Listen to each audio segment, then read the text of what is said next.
somehow Palpatine returned. She is not who you think she is. Who is she? Did you know about the parentage? Like, tell me about that journey of when you found out. No. Say it.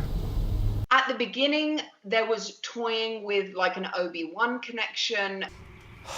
Always on the move. And then it really went, there were like different versions, and then it really went to that she was no one. They were nobody. They were filthy junk traders who sold you off for drinking money. And then it came to episode 9, and JJ pitched me the film and was like, oh yeah, Palpatine's granddaddy. And I was like, awesome. And then 2 weeks later, he was like, oh, we're not sure. So it kept changing.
Hello, JJ. Thank you for inviting me on this call. I didn't suspect you'd ever call again. If you know what I mean, I didn't. Luke, you son of a bitch. Well, good news, everyone. It's a girl. Your burp made me disappear. Hold on there. Aren't you going to tell us who the girl's parents are? I thought you knew. Now listen, Dr. JJ. We know you like to create a whole lot of suspense with no payoff. But whose kid is it? Do you know who the parents are, or don't you? Obi-Wan thinks it's him. Palpatine thinks it's his granddaughter. These two drunks, well, they could be nobodies, we don't know yet. And me, I think there's a pretty good chance that... Let me just stop you right there. Okay, perhaps it's best for it to just remain a mystery. You know, just let things play out, see where things go, let her grow up, kind of figure out, maybe we'll discover who she's most like, and then, you know, at the end of it all, we'll have this big reveal party. Well, I guess she could be yours then, right? From a certain point of view. So uncivilized, Luke. If you thought I sat around on Tatooine for 40 years watching you stare off into the sunset and race land speeders, you've got another thing coming. I've had many adventures as a Jedi since then, many conquests that you're not privy to, nor should you be. This is preposterous. Everyone here knows that my granddaughter is from Sith lineage, not some polluted Jedi midi-chlorian filth. Well, hold on there, old man. I'm not really sure. I mean, based on my calculations, this child is neither Jedi or Sith, okay? In fact, those two sleeping drunks, they made it clear that they were going to sell their daughter to a dealer on Jakku. So, I think it might be them. I'm pretty sure. It can't always be somebody special. Oh, really, Dr. Johnson? So we're just supposed to take your word on that? We don't really want the baby. You guys can have it. We have a baby right here. But we don't want. If you can just give us some money for some drinking money for our baby, that would be just fine. We don't. He's enough handfuls. I can't even have a baby. I don't even know. You already have a baby. We're gonna sell it. This is ridiculous. JJ knows that I am the rightful father to this girl. After all, I am the one who's going to tell her that she is taking her first steps as a Jedi. Am I not? Luke, after all, took off to a deserted island with alien nuns and green tit milk. Such a disappointment you were, Luke. Hey, you didn't exactly set me up on the right path. You sent me to a rain and mud-soaked planet to be trained by a green senile hermit. What did you think was gonna happen? Well, I'd hope you'd learn to bathe in the least. Paging Dr. Johnson, Lucasfilm Hospital Administration requests your presence in the Kennedy office. Please report immediately. Guess they want to congratulate me on the latest birth. I'll be right back, guys. No, he won't. So, Doctor, what are we going to do here? How will we know who Rey's parents really are? So glad you asked. I got an idea. We're going to settle this thing fair and square, okay? Foolproof thing. I got names. I got a cup. I'm going to put the names in a cup, and we'll put an end to all this. Who's the mama? Who's the dada? Who's the what stuff's here? So just making sure we got Kenobi, Palpatine, Skywalker, and drunks. Did I forget anybody? You can't be serious. Screw it. I got this. Oh, wait. No force powers to influence my decision, okay? You could die from using your force powers from so far away. Oh, that's poodoo. Do you want some booze? Hurry, go out. He's thirsty. No, okay. Round and around and around. It's a Palpatine! Ooh, I'm a grandpa. Unlimited power! Unlimited power. Unlimited. Spoiler rotten. Well, splendid. I'll just go back to being a fatherless force ghost again. Please don't bother calling on me ever again for anything else. Unless, of course, it's a Disney Plus series.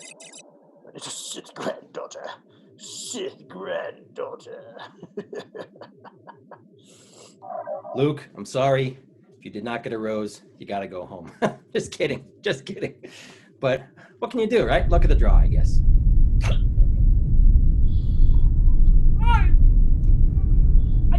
I guess she could call herself Skywalker.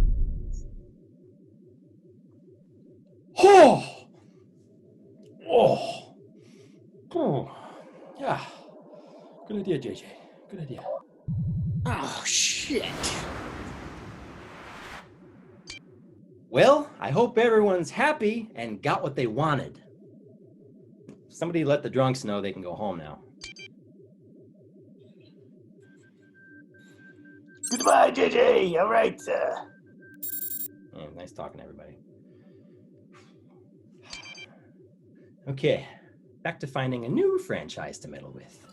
Dr. Abrams, you have a hologram call from Warner Brothers. Dr. Abrams, hologram call from Warner Brothers. Hey! DC Universe, here I come! Whoop!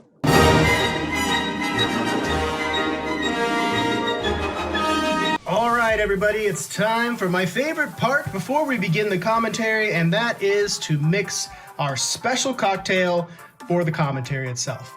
The Blue Yavin. Everybody say, yeah. First off, the main ingredient that you're gonna need, of course, is rum. Doesn't matter which kind of rum you use. You can use Bacardi, you can use the cheapest one on the rack, doesn't really matter. I think Bacardi Superior is right around the middle, so that's okay. Second up, for this particular recipe, you're going to need some vodka. Now you can use any kind of vodka you want. I'm using the Skeptic vodka. I quite like it. It's a little bit higher end, but not too crazy. So take your choice. Choose your poison, whichever you want. The next ingredient that you're going to need, very, very important, and not one you can skimp on for this recipe, is the blue curacao. You're going to need this. This is what's going to give it that blue color. It's got to give that sweet flavor. You're going to want that. Next up, the two very, very important kind of peripheral ingredients that you're going to need for this to make it really come together is one, pineapple juice. Doesn't matter what kind. You can get it from the store.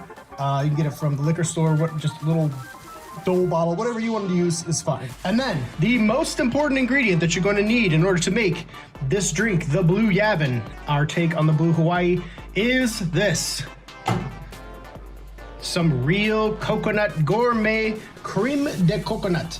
You're going to need this. This is what's going to give it that kind of kind of sweet, coconutty, but for our recipe, the kind of milky flavor, because we're trying to create basically the Star Wars blue milk.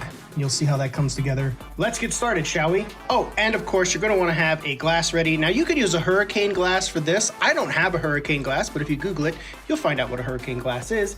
But you can use any old glass. I'm actually going to put it in a tiki mug because I have this super cool arcade Star Wars tiki mug that I got from Geeky Tikis.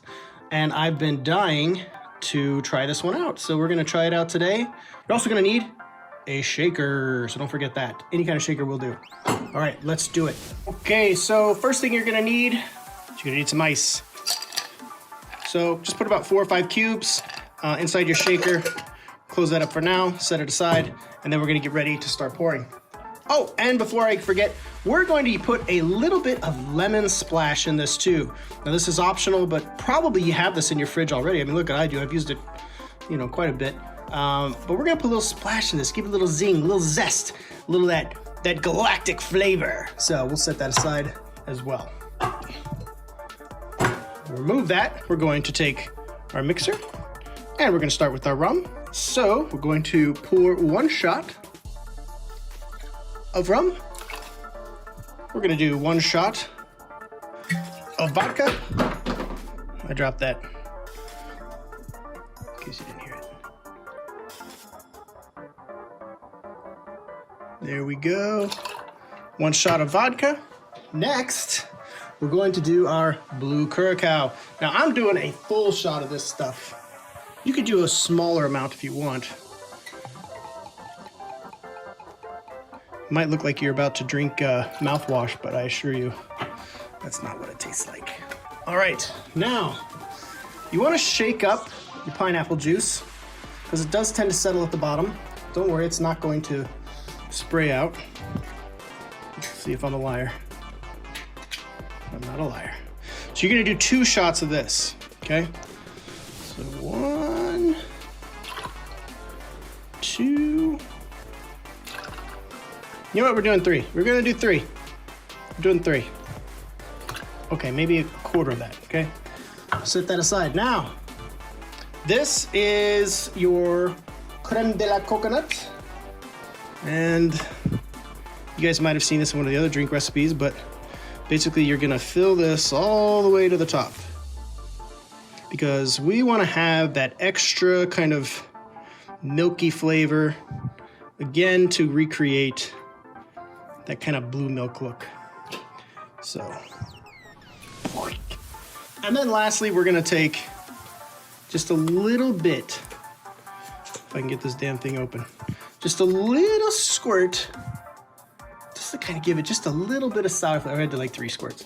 A little bit of that sour flavor, okay? Now we're about ready to start mixing, so we're gonna put our cap on.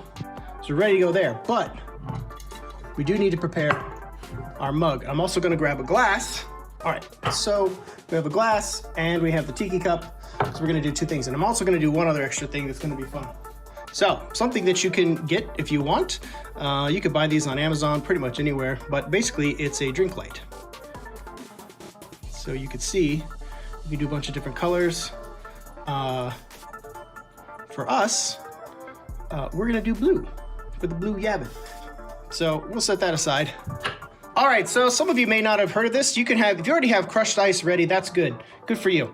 I am using my Berylio Lewis ice bag. Now, a Lewis ice bag is something that a lot of bartenders use. It comes with this nifty little mallet. And basically, I'm going to smash the ice out. So let's do that real quick.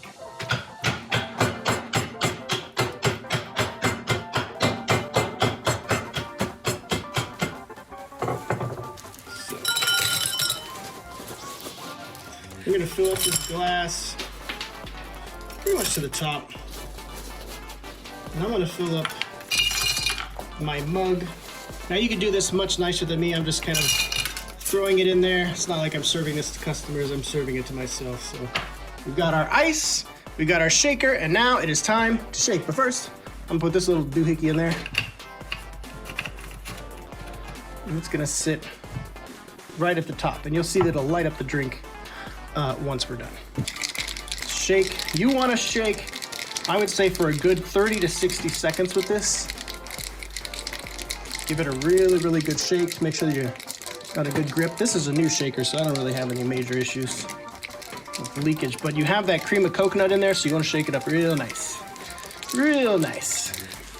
So, I'm gonna pop the cap, and then we're going to pour. Now you can see, oh, it's got that nice blue milk look. I'm gonna fill it all the way up there. So there's that one.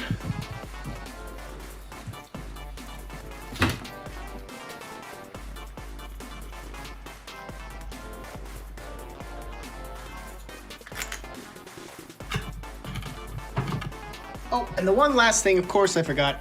We're gonna need some maraschino cherries.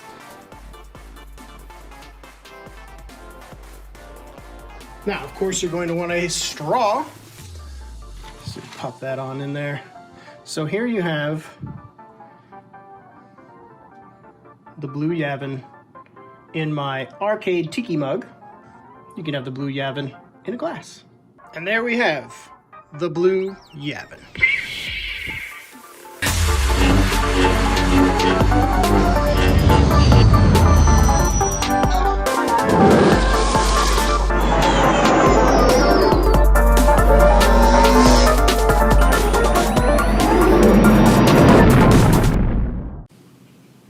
Hey everybody, welcome back to another commentary. It is me, Paul Shirey, Arctic Ninja Paul, and tonight, wherever you are, we are watching Star Wars: The Rise of Skywalker, Episode 9, I guess.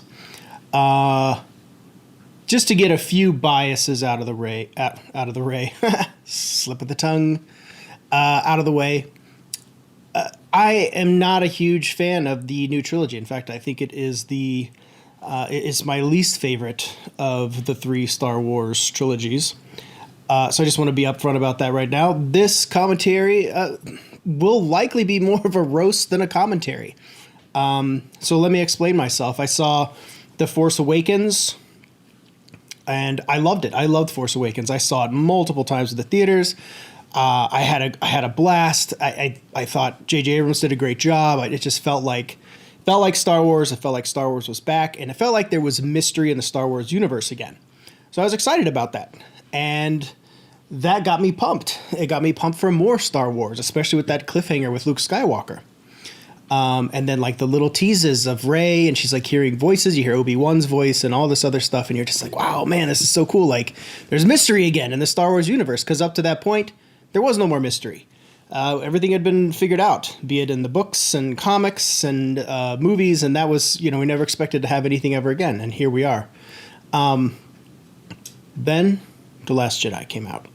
And I know that some of you listening may be fans. Cool. I respect that. I respect that you're fans. Respect that you liked it. I did not. I pretty much loathe it. I hate the direction that it went in. And I hate many of the choices that were made. I don't like the way Luke Skywalker was portrayed. I understand what Rian Johnson was doing with that, but I didn't like it. And that's that. These things happen.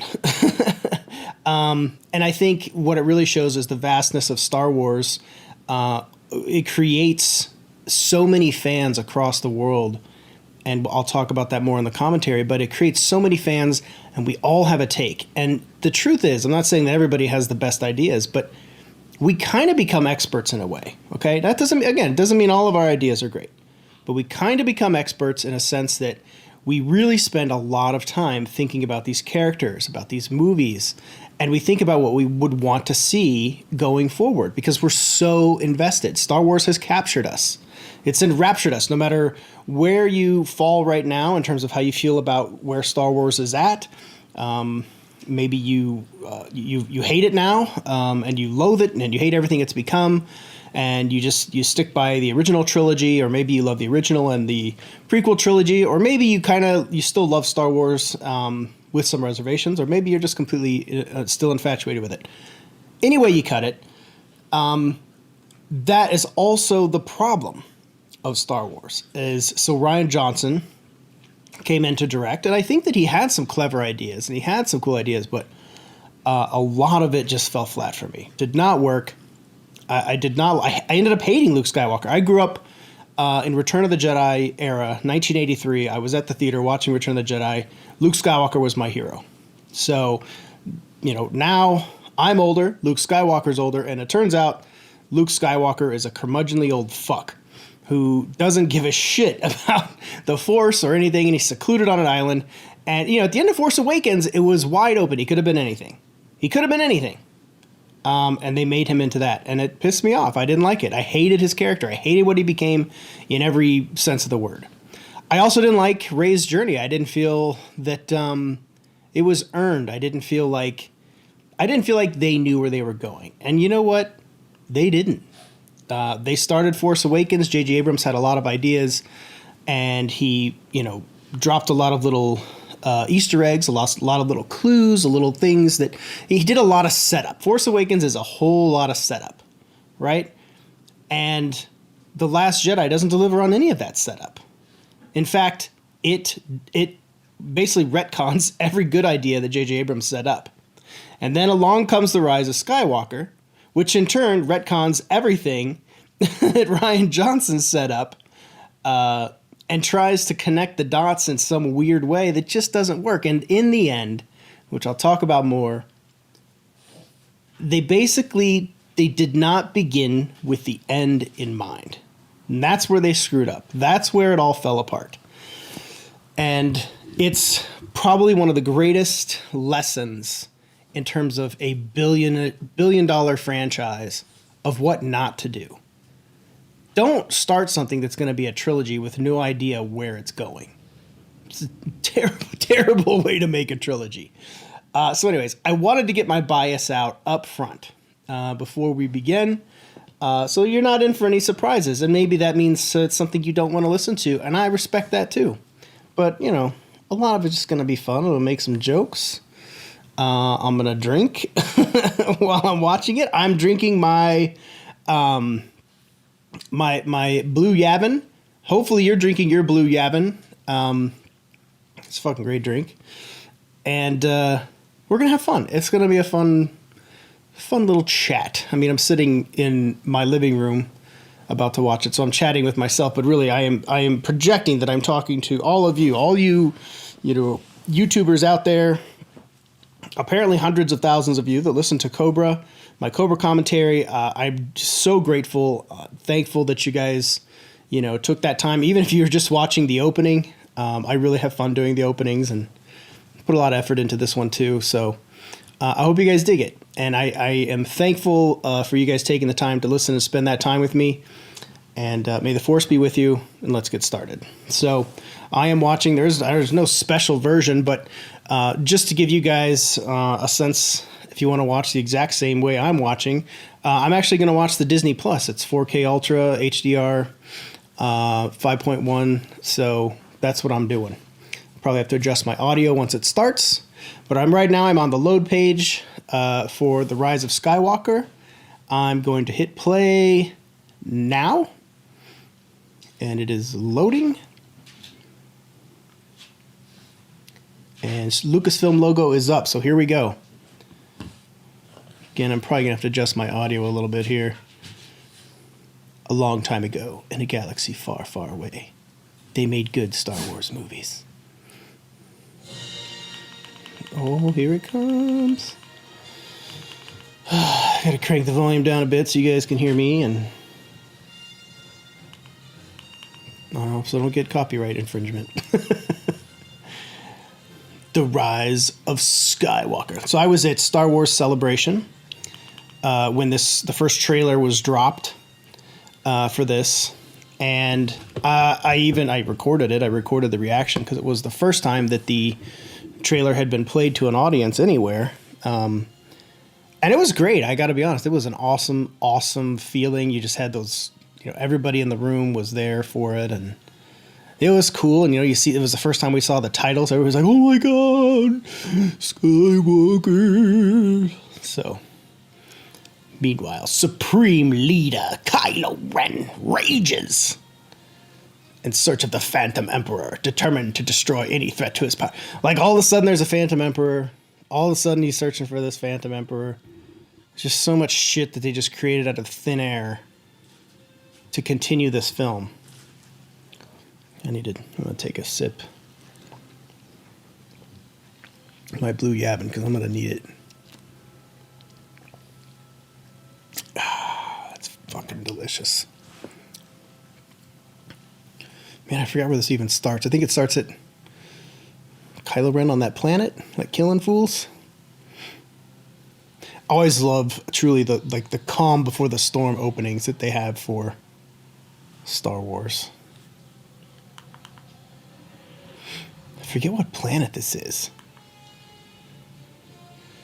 So we got some slow motion Kylo Ren killing these bros.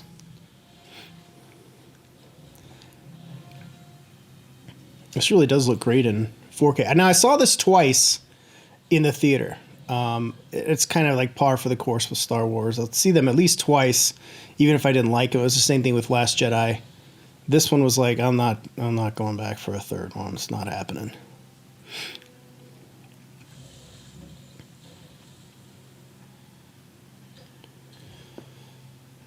I forget what these pyramid things are. It's like a GPS.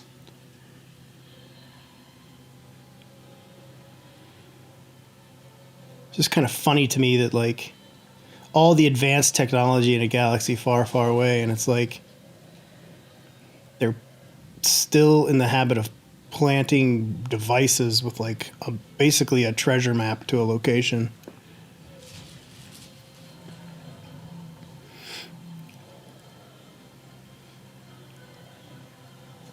And Kylo Ren is going to the Rain Planet, where the Emperor's been hiding out in this giant Jawa ship. This is what it looks like, right? Like one of those little Jawa tanks. And you'll forgive me, I don't remember all the names of the planets.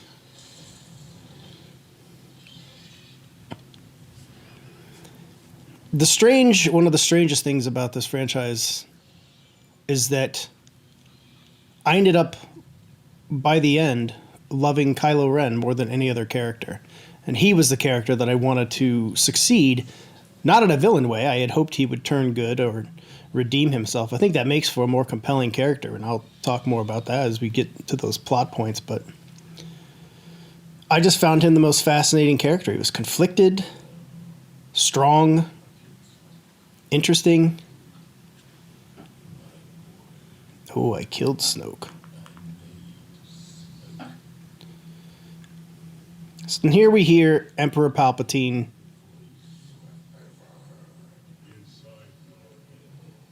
dropping all the hints here. He created Snoke. He's been the voice in Kylo Ren's head. It's always been me, bro. And he's got his little Snoke clones in a jar.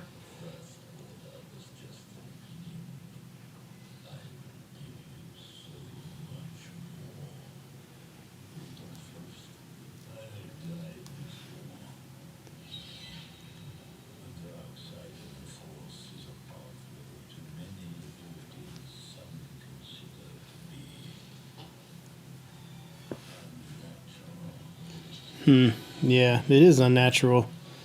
So we have Zombie Emperor. Ian McDiarmid back again. It just doesn't make any sense at all that he's here. Like it just doesn't. Why are his hands mangled? Like, what's the deal? Why are these ships rising now? Why are his eyes white? Why create Snoke at all? Who gives a shit? Like, what did Snoke's purpose serve in any way, shape, or form? Fucking waste. That's what. So now we have like a cajillion Star Destroyers, all just floating in space.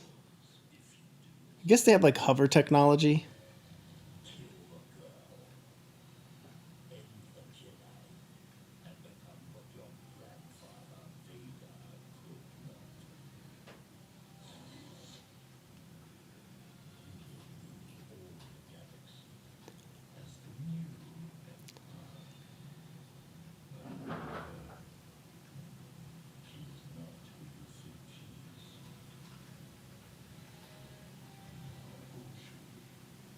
Don't worry, we're not going to tell you.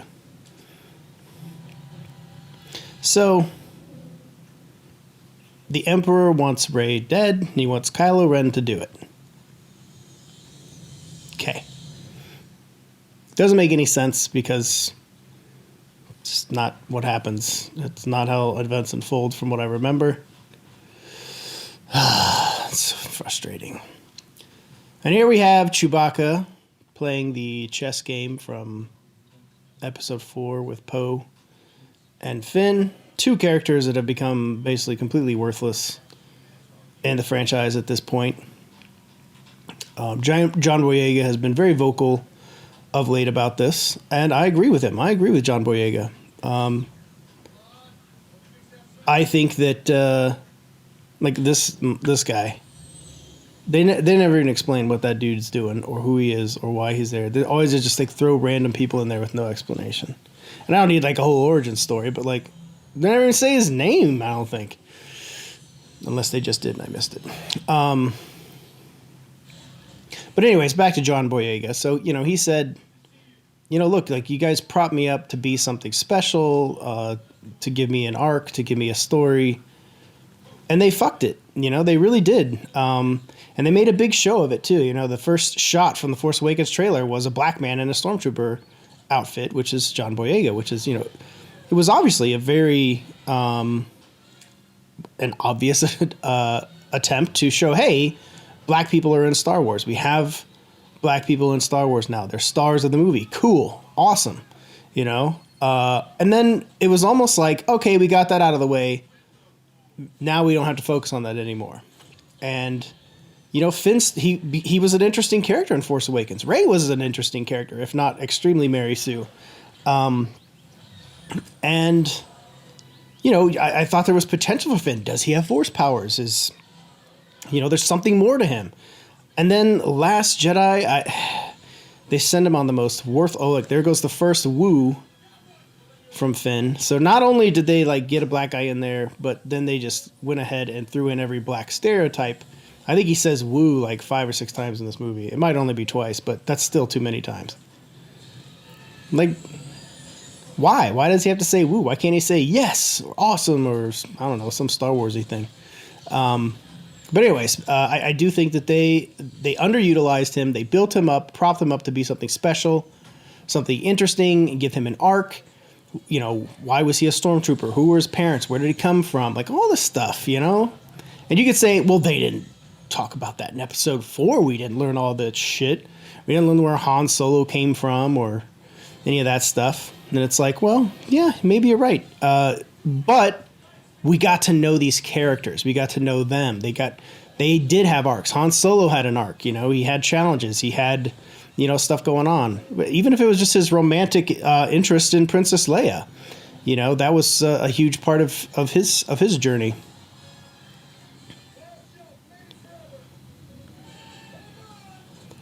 But in the end of this movie, they try to force things into Finn's character arc, but it's just never really comes together. And now on to Mary Sue herself. I'm sorry if that term offends you, but pretty much what it is. Daisy Ridley may be good at crying, but Rey's challenges are minimal. I think that's one of the things that like kind of hurts her arc, you know. This time, at this point in the movie, she could be at this point, but it's not earned, you know. She should have been like severely defeated in Last Jedi, you know. Left injured, left with some kind of scarring, left with something to overcome. Instead, it's just like, well, just back to training. And now I got Princess Leia training me.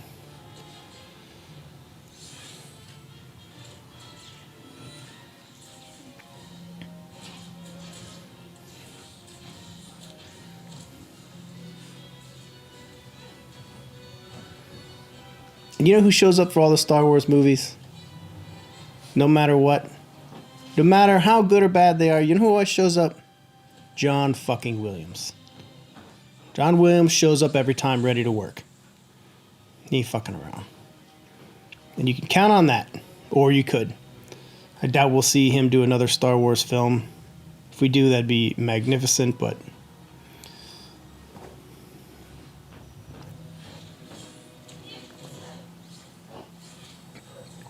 nobody lives forever.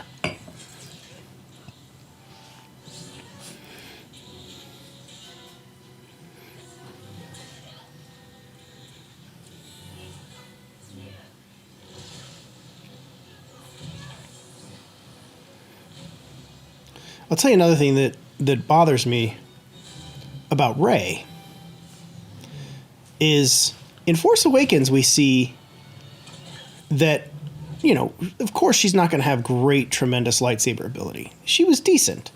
It's not great, right? We never see her trained by anybody to learn how to wield a lightsaber and to wield it well. We don't see Leia do it. Everything is assumed in that sense. And I guess you could say, dude, it's Star Wars. That's kind of always the excuse that people give. Anytime you throw out some kind of criticism at Star Wars is, dude, it's Star Wars. Like, yeah, I fucking know it's Star Wars, goddammit. But stuff still needs to make some kind of sense. I've already suspended disbelief in huge proportions. I've accepted that there's sound and space and explosions and all this other bullshit. Like every other fucking thing that you can imagine. I've accepted it. But things still need to make sense. On a basic level. You ain't tired. Billie Lourd, Carrie Fisher's actual daughter, just had a baby, I believe, or is about to have a baby. Good for her.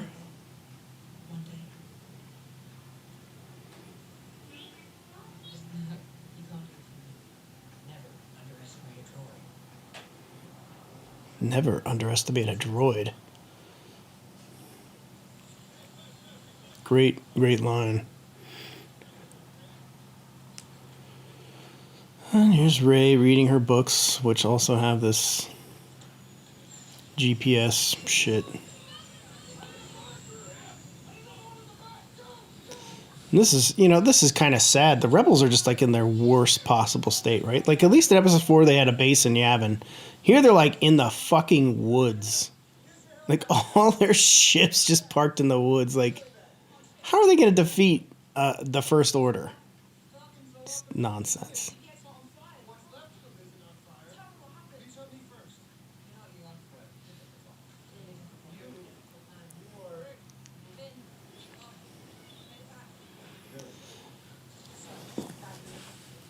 So now they're, after we've spent an entire movie of everybody being disconnected in Last Jedi, now we're trying to force this kind of camaraderie / headbutting,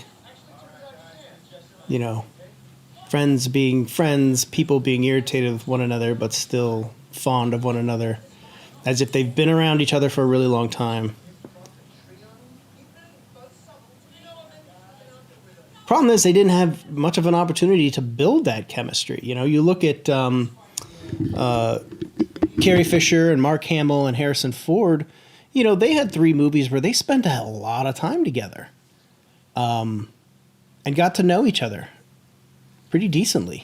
Every time you see them, you saw them on the set together. You saw them working together. They had at least one scene in each movie together, you know. But with this one, you didn't get that, you know. And it's like, well, why do we have to create the same thing that they did in the last movies? Like, well, you don't. But it's like, if you're trying to convince me that these three characters are, you know, best buds or, you know, have some kind of connection, I'm not buying it. And there's Rose Tico. Oh, Rose Tico, Rose Tico.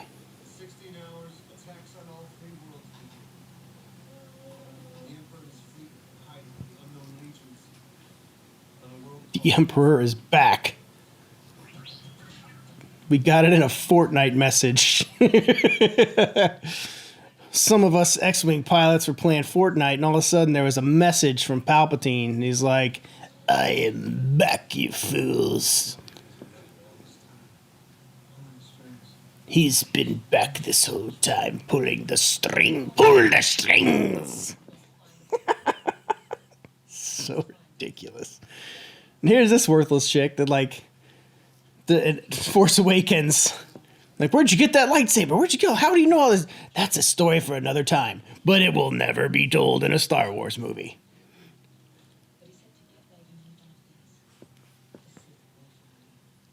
Oh, Sith Wayfinder. That's right. Oh, God. Lazy. I hate this writing. I hate it. It's like, what is it, Chris Terrio and Abrams and, this patchwork shit that they tried to put together.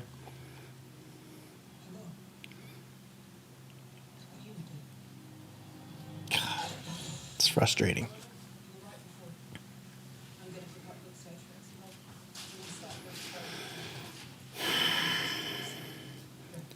Like, I'm already, like, irritated with this movie. I really was coming into this. I told you my bias. I came into it, though, and I was like, you know, hoping I could just watch it and just enjoy it. Maybe just get over some stuff, but instead I'm more frustrated.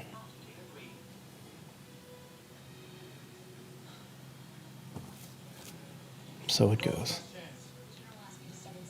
Rose, last chance to leave any kind of impact on Star Wars.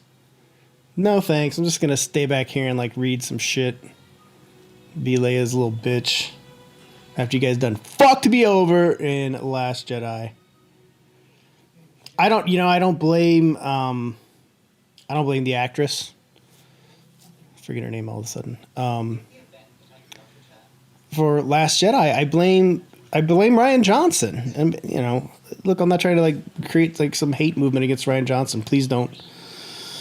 That horse has been beat to death. But they forced chemistry between her and Finn when it was obvious that Finn had a thing for Rey, and I think they balked, man. I think that they flinched. They flinched at having an interracial couple. You know, and I think that, you know, these are kind of the effects that happen when, you know, I think you start to get into these, like, social issues and you start pushing a narrative that is essentially a social justice kind of thing, if that's the right word, rather than a natural storytelling thing. And I think that a lot got lost in that. Just make a movie with interesting characters. You don't have to fit an agenda. Have black characters, have white characters, have brown characters, have gay, lesbian, LGBTQ. It doesn't matter. Just make good characters, interesting characters. Make believable stories. Well, believable within Star Wars.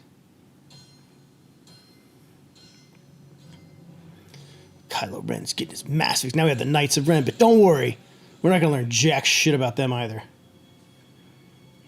And then we have Caesar the ape making the mask.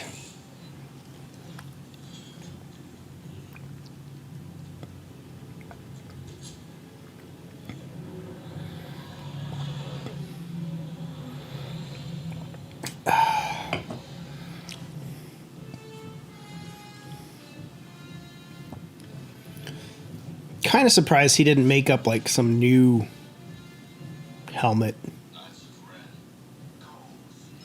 More Vader-esque. Oh, man. Forgot about that. Alien head.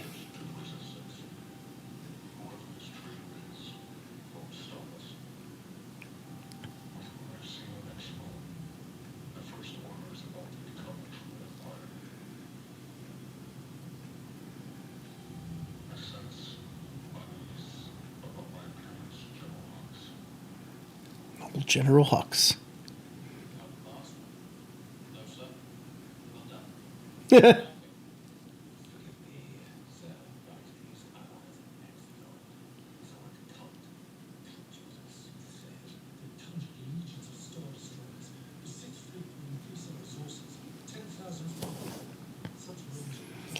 The one thing that's missing in this scene is more force choking. Like, why is there not more force choking? Oh! Ask and you shall receive.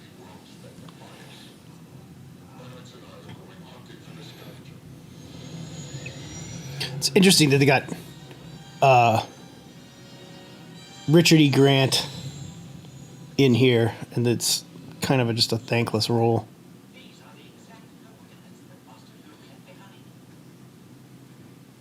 And I say that because, you know, he's got, you know, he's a seasoned vet, man. Like, that's stuff that's somebody you can give stuff to do. Oh, well. Only so much time in a movie.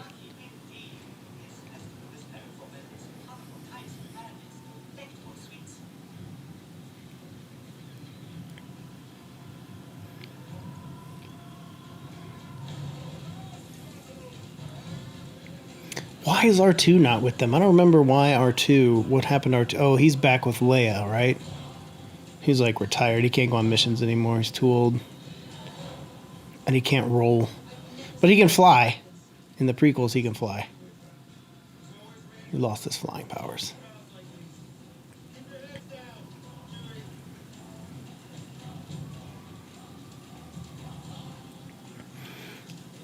No alien rave.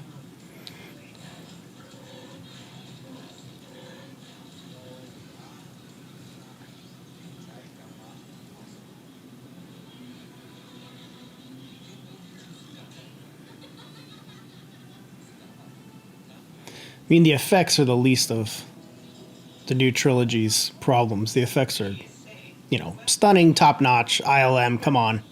Best of the best. You really can't complain about that. I mean, it's moot for me to even comment on it, really. The effects are great. Like, of course they are. They gotta be. For a $200 million movie, like, they fucking better well be.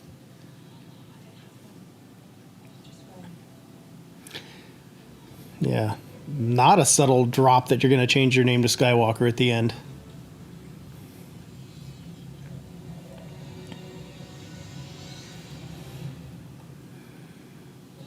So now Abrams gets to go back to his little flashback sequences.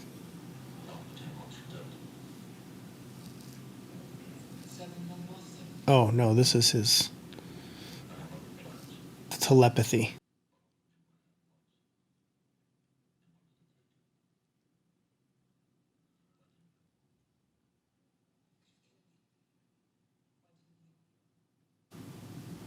I didn't want to.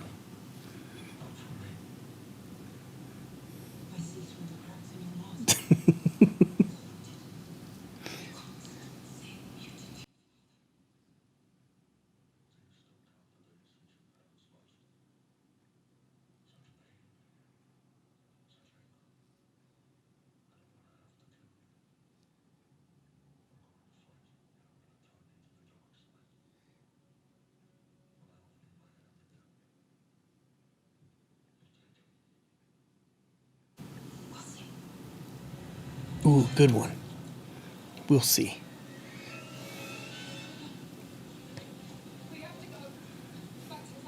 I had a nightmare.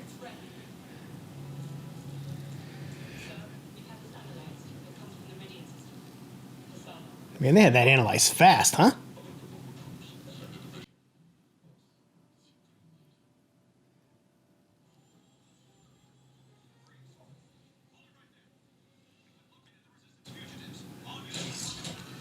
Oh, shit.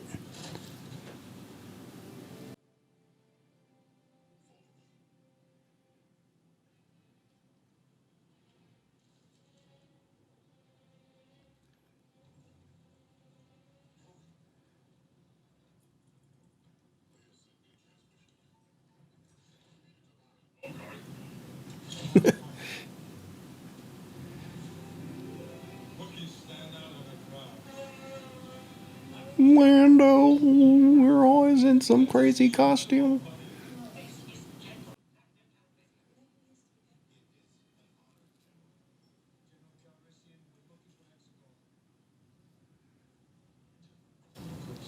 Why can't they find Exegol? Like, why can't they find it? Like, it really doesn't, if you think about it, it makes no sense that they couldn't find a fucking planet. Why do they need a little fucking cube GPS to find a planet in a star system this advanced in civilization? It really doesn't make sense.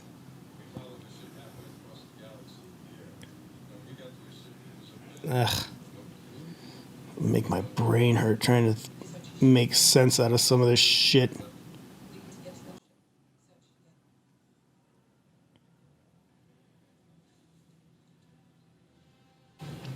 Oh, Billy D.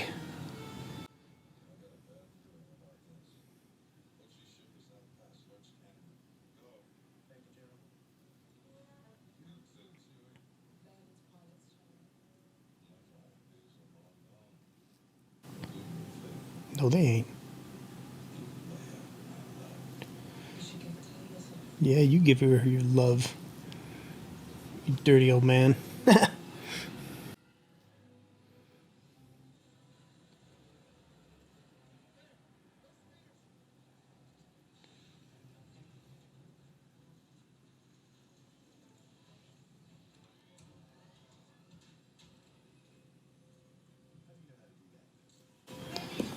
I mean, he is an X-Wing pilot. Why wouldn't he know how to do crazy shit?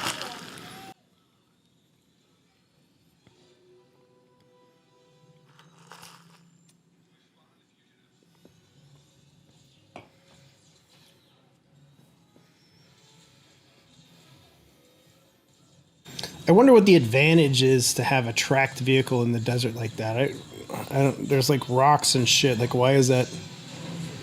And then they...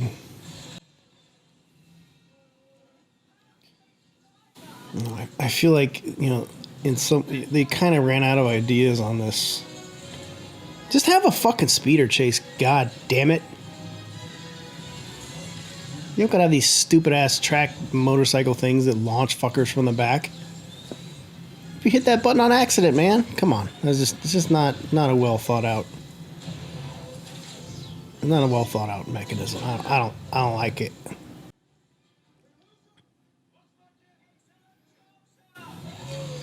Pretty sure we have another woo coming up from Finn.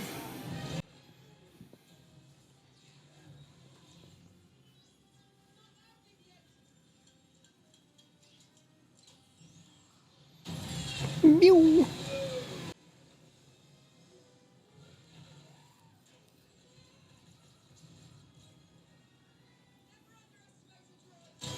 Oh, there's that line again. Never underestimate a droid.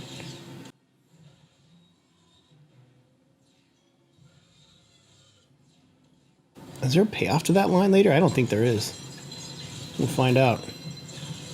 I told you not to have a tracked vehicle out there. Just, you don't listen.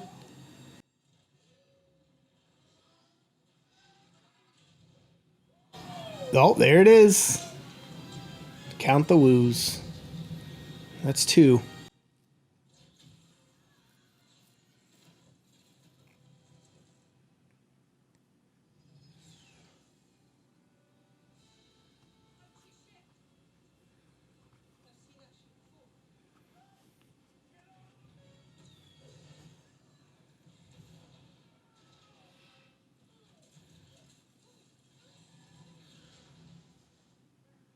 That bro.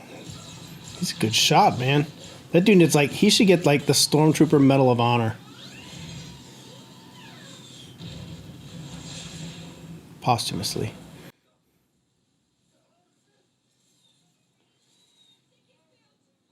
Oh yeah, this is when Finn confesses I gotta tell you something.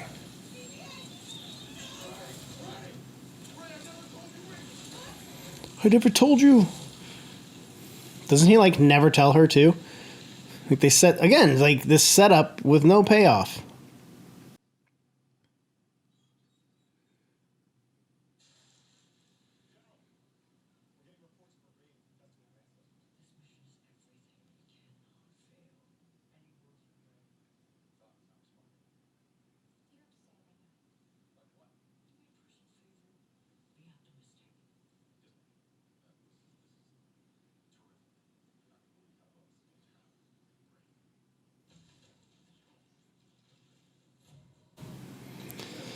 Oh, it was a dumbass scene. Totally unnecessary. They had some leftover footage of Leia. And they decided to shoehorn it in there.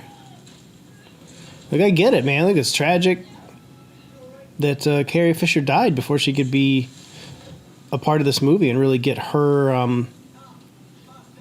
due. It's sad. Tragically, it didn't work out that way. And I think it hurt the movie, honestly. I think she absolutely would have played a much, much bigger role in all of this and maybe even made for a better film.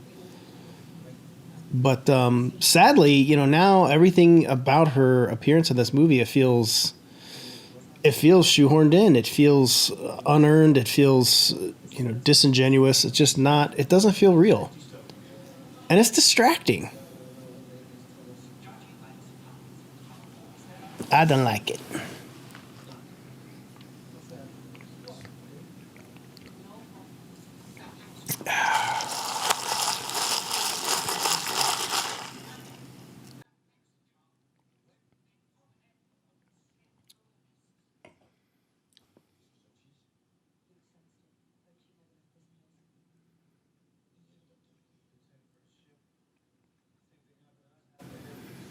I'm like barely following the plot at this point.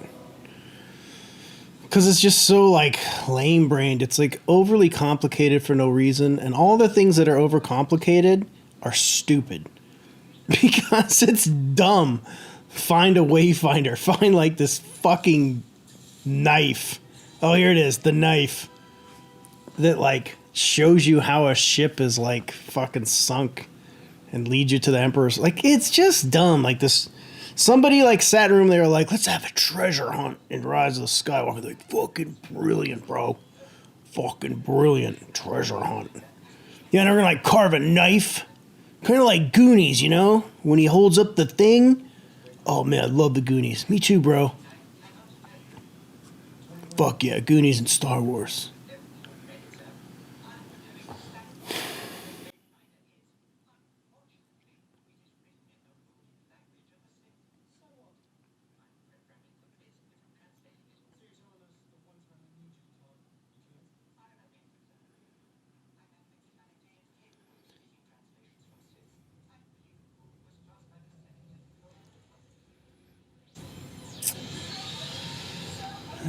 Yeah, snake creature thing, and here's where Rey suddenly has healing powers that nobody taught her. She just learned it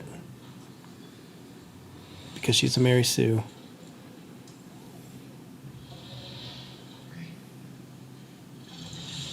By the way, it's not Daisy Ridley's fault that Rey is a Mary Sue. I want to be very clear on that point. I'm going to call her a Mary Sue. It triggers you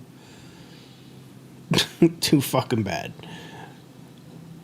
But it's not her fault, okay? It's the producers, the director, the writers. It's everybody's fault that wrote her into these situations and gave her no challenges. Her biggest challenge is finding a GPS.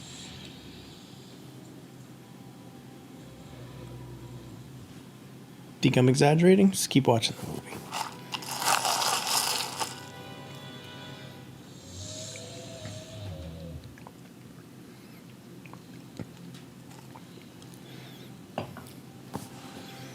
This is dumb.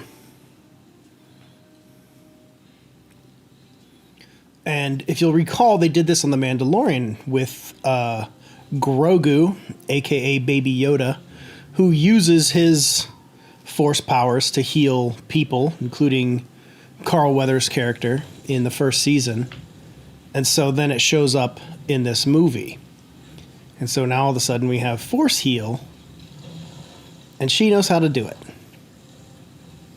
Yep, look at her. I can do everything.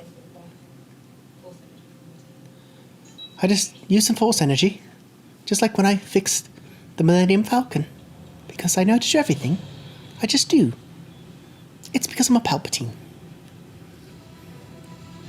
And there's these badass Knights of Ren. Get their asses handed to them at the end. Never really come off as badass. We don't know who they are, where they come from. You don't need to know. It's Star Wars, bro.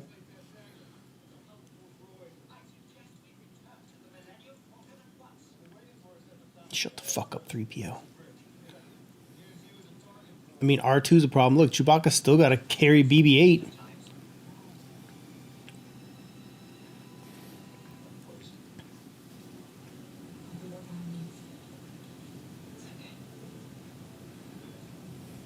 I love everyone's like, just like, okay, cool. No problem. Like, no, Rey. No, get in the fucking ship. Let's do this. This is not time for you to go walk around in the desert.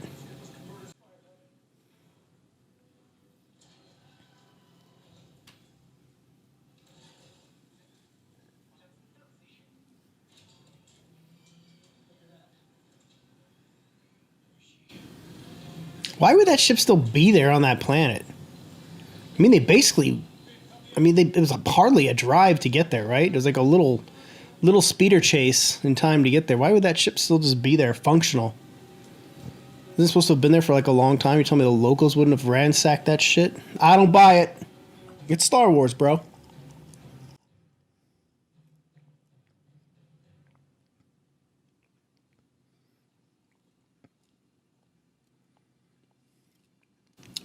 Now's a good time to talk about Rey's outfit, which is very Luke Skywalker, episode 1. I'm sure that was very intentional. I think it's cool. I think it's a good look. Just wish I gave more of a shit about the character. I mean, this is a cool sequence here. I wish that there was a hell of a lot more like it in the film. I'd argue that this is actually probably the best or the most original action moment of the entire film. It feels like it should have been saved for the end or something, to some capacity. And what is that, a knife? Oh, I'm gonna keep that shit. Fucking Chewbacca. Chewbacca spends a lot of time getting captured, doesn't he? He's always captured. He's captured in Return of the Jedi, even though that was, a staged capture. He's captured in Solo. He's captured here. He's captured in Return of the Jedi again by the Ewoks.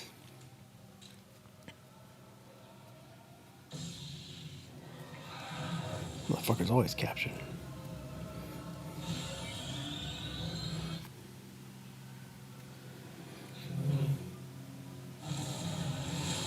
Like, imagine if you had somebody, an instructor, teaching Rey, right? Like, teaching her to do a certain move or something. It's like this. And then you see her do it. Think about the payoff that creates rather than her just being able to do it.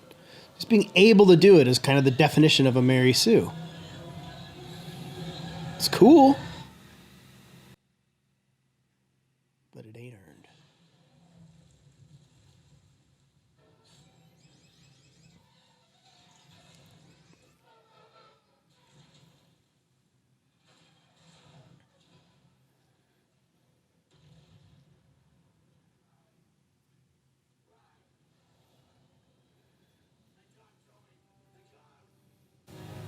Should we start counting the times he yells Rey? I feel like he got a script and it was like page 5, woo! Page 18, woo! Page 20, Rey! He's like, do I say anything else? Oh, man. The drink's already going empty. We're not even an hour in. I don't think.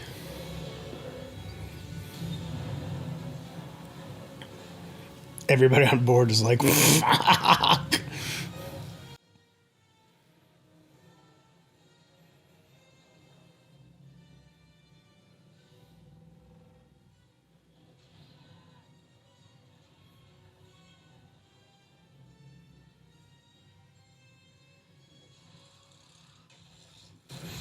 And there it is.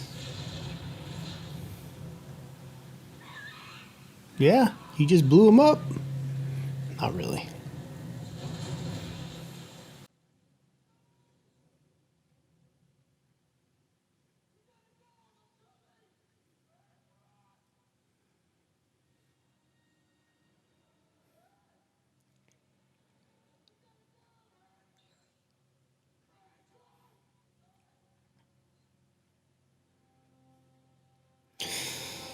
Yeah, her having force electricity just... It doesn't add up, you know? Again, it's cool, sure. Like, that's cool. Oh, she's got force electricity, but it was never built up before. The problem is that it's a trilogy. If this was not a trilogy, if these were just sequels upon sequels upon sequels, it might not be as big of a deal. But even then, you'd be like, huh? You know? But then you would have more of an excuse to, like, just have kind of more random shit in there. Although you would need to explain it better, which they don't even do that here. And it's not that she needed to have force electricity powers in prior films to now have the use of it, but tease it, you know? Maybe just, like, sparkle fingers. Like Thor Ragnarok. Be careful, he's got sparkles in his fingers. Oh, shit.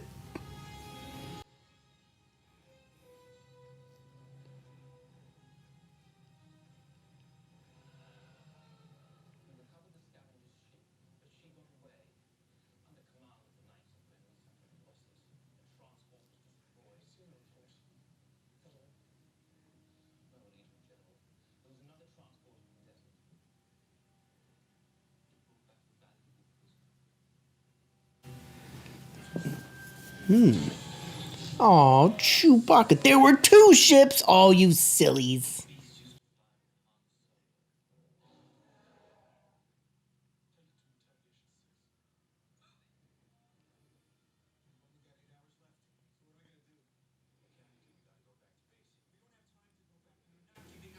What do you think? 8 hours left for? I don't remember.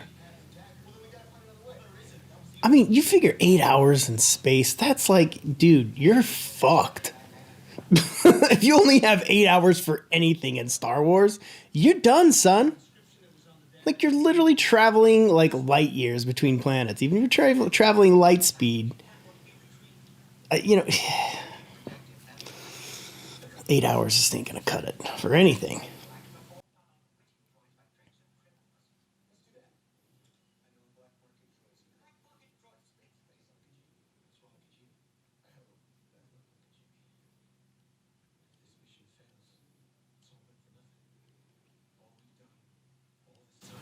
What have you done?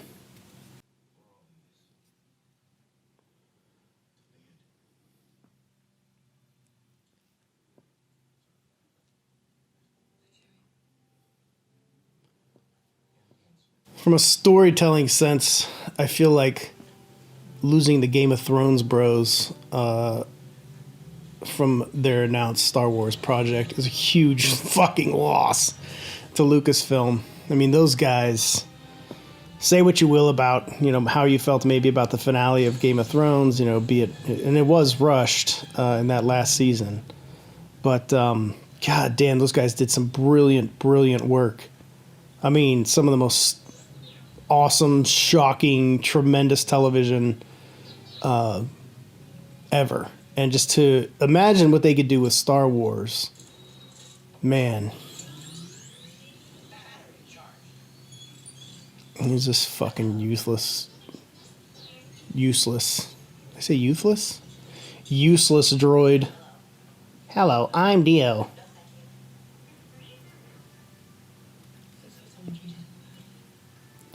Oh, someone hurt the droid's feelings. Were they mean to you? Give me a fucking break. Never underestimate a droid.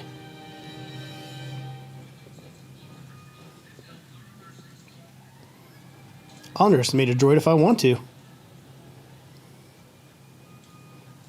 Tell you what, I have a droid in my house. It's my dishwasher. And I underestimate it every time. Like, it's spotty glasses. Sometimes it doesn't clean all the stuff off my silverware. I underestimate that droid. And it delivers on that underestimation.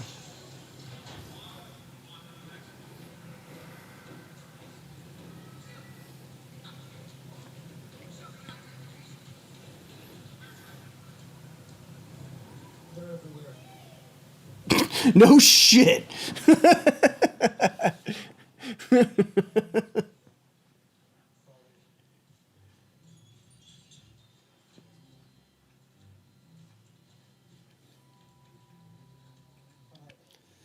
Yeah, like the feelings are starting to come back with this one. Oh, here's another useless character, Zori Bliss. Could have been cool. But don't worry, we don't learn anything about her. Really.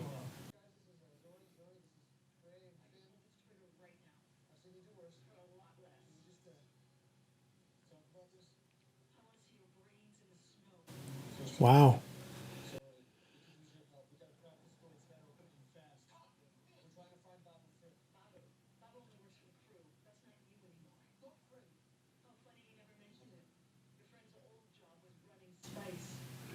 Ooh, spice.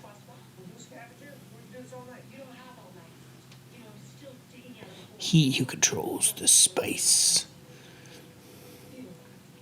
It's the Dune crossover you didn't know you wanted. You didn't want it.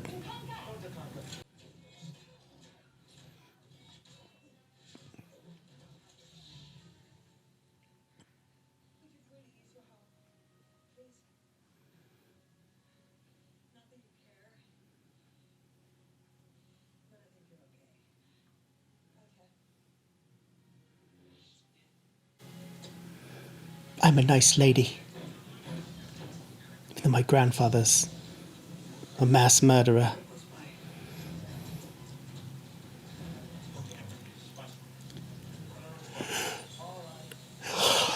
Ugh. I mean, it's kind of boring. Why is Star Wars boring? Why's it got to be this way? I'm not scared of these guys, because I don't even know who the fuck they are.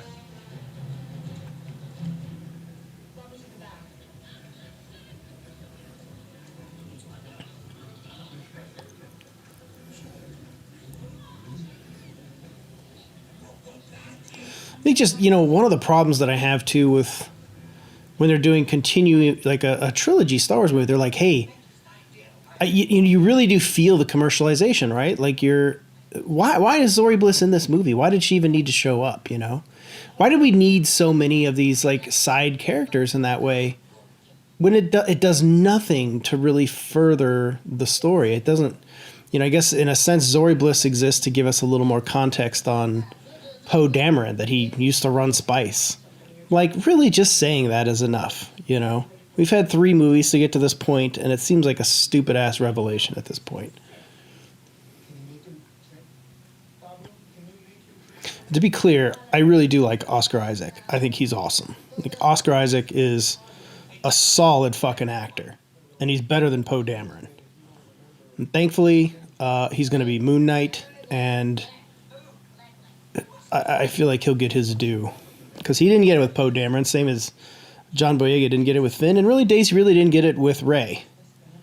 It's like 3 characters in a trilogy that just did not gel. Then, another thing is, I guess we'll see in another decade, right? We'll see in another decade how, the people that are watching these movies at a younger age, just like I did when I watched the original trilogy, we'll see how they feel in 10 years. And if they love it, hey man, I'm not going to be the one to detract them from it. I love the original trilogy. You know what else? Prepare yourself. I love the fucking prequels. I've always loved the prequels. Yeah, even Phantom Menace. Yeah, even Attack of the Clones. And yeah, Revenge of the Sith. I love those fucking movies. Are they flawed? Fuck, yes, they're flawed. I still love them. And I do think, even that being said, I don't feel like I'm making an excuse for the prequels, because at least they're consistent. From movie to movie, they're consistent. With subtle changes, and even with new characters, they're still consistent. These are not.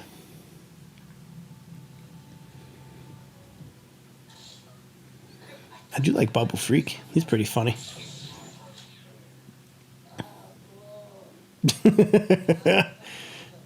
I think J.J. Abrams did Babu Frick's voice. I'm going to check. I'm almost positive J.J. Abrams did Babu Freak. I'm going to find out. Everybody just stand by. Son of a bitch.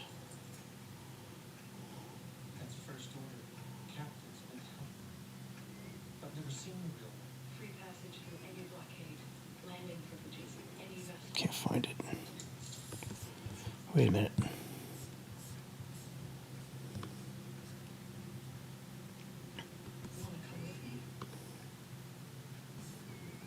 Oh no, he did the voice of Dio.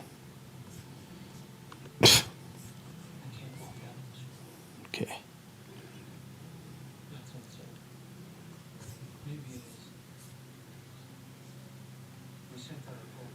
Why can't she take her mask off? Is she a Mandalorian?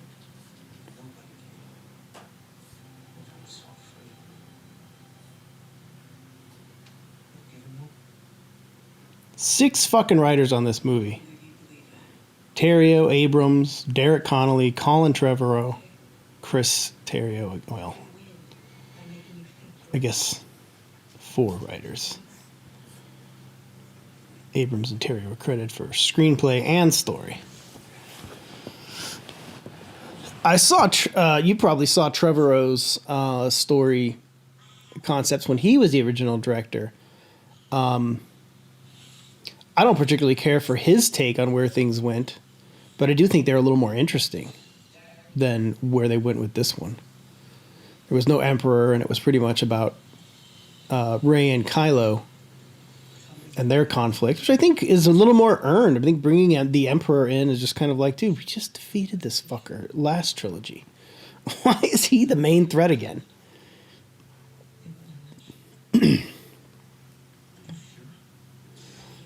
Dumb.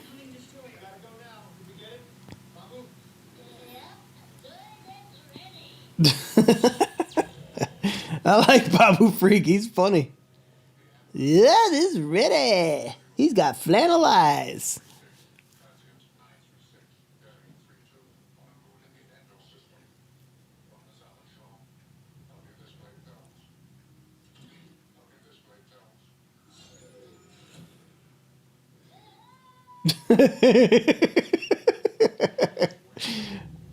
Babu Freak is funny. I'll give you that. I'm gonna call him Babu Freak. I like that better than Frick. I used to say Frick all the time in place of fuck when I was a kid. Like, what the frick? Fucking Star Destroyer. I can feel Chewie. He's soft. He smells like Perd Plus.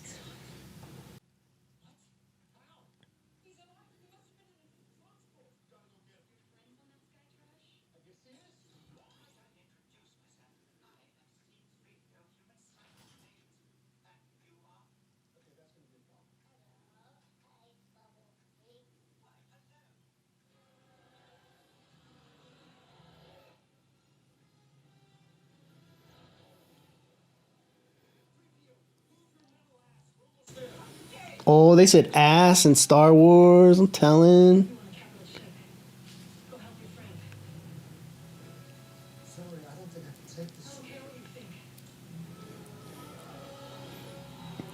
I mean, it's pretty ridiculous.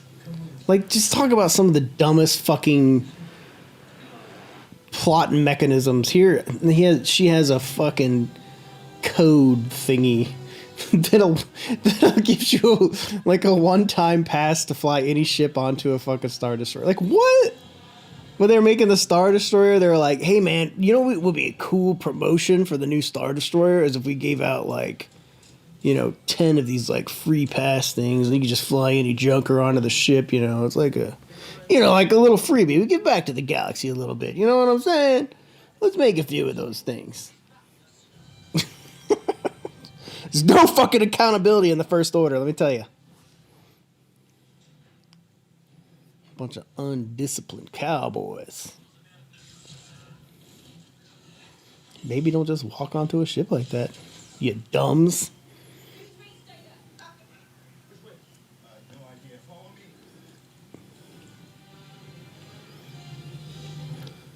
Just go through the closest doors.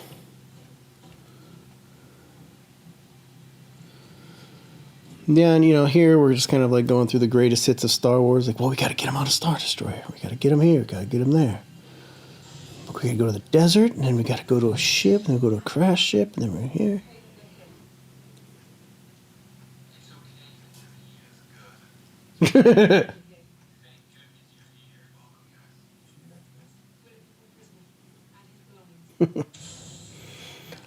That's pretty clever.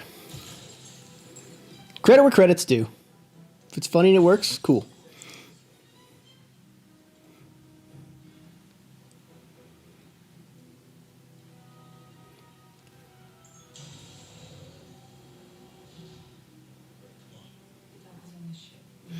I need to get that dagger.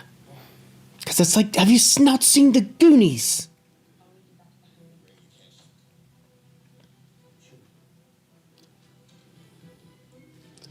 Like, what kind of plan is that? No, I'm just going to go off on my own. You go off on your own on this fucking ship where you don't know where anything is. We're just going to run around on this ship. Somehow we'll find each other. I'll text you. Dude, text me your location on the Star Destroyer. Found dagger. BRB. Cool. We are at ship. Better hurry.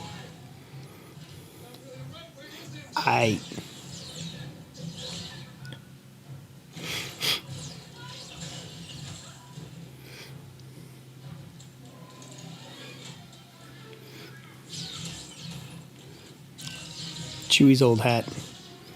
He don't care.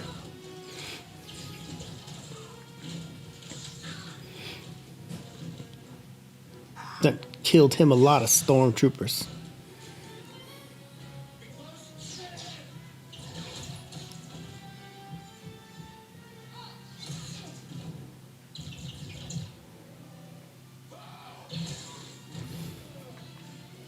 There's Finn yelling another character's name.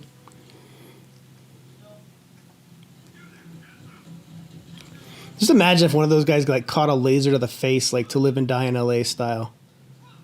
I mean, that is a shocking part in that movie when William Peterson gets blasted and killed. And you're like, holy shit, they just killed the lead of the movie.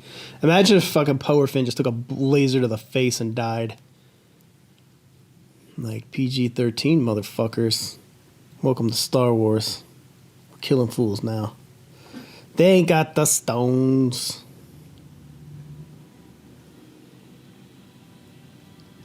I mean, they did kill off all of our main good guys from the original trilogy.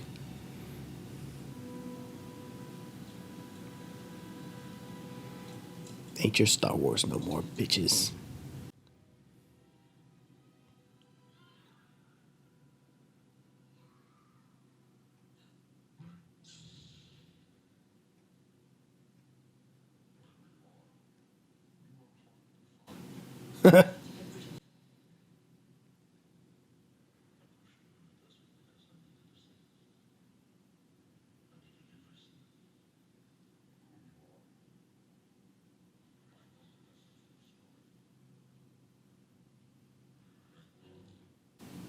Okay. How does Kylo Ren know the rest of her story? Did the Emperor tell her? I guess he did.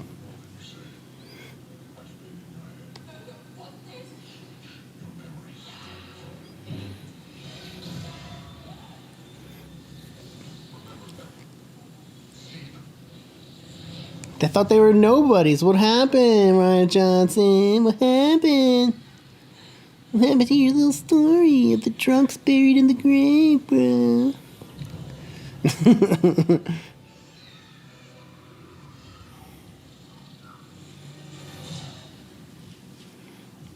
And in case there's any doubt, Daisy Ridley confirmed recently that they had no idea who her parents were going to be when they made Force Awakens. They had ideas. They thought maybe Luke, maybe Obi-Wan, maybe somebody else, but we don't really know. Again, they began without the end in mind. And that fucking cripples the story.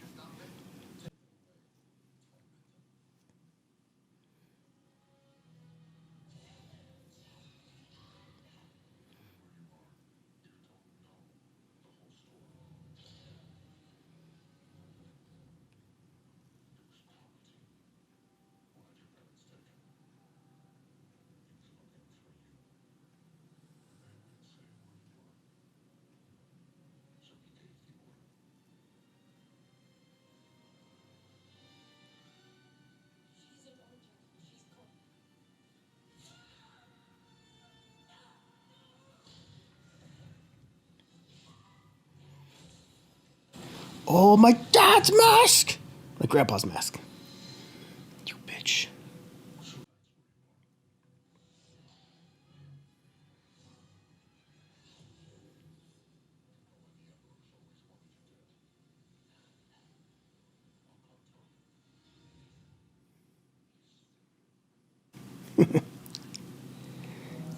It doesn't make sense why the Emperor would want her dead, though. It just doesn't make sense.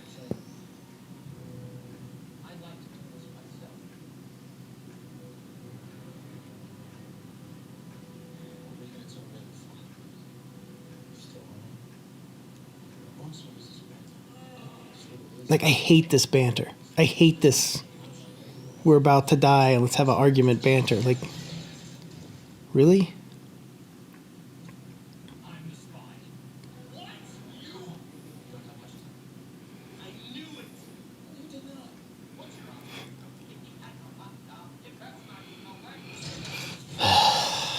Just getting more and more frustrated. This fucking movie.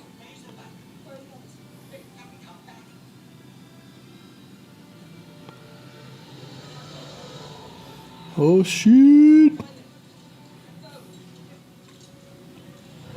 Find them. Just walk around. Holler their names. Poe! Chewbacca! Oh, there they are. I found them right away. It's Star Wars, bro.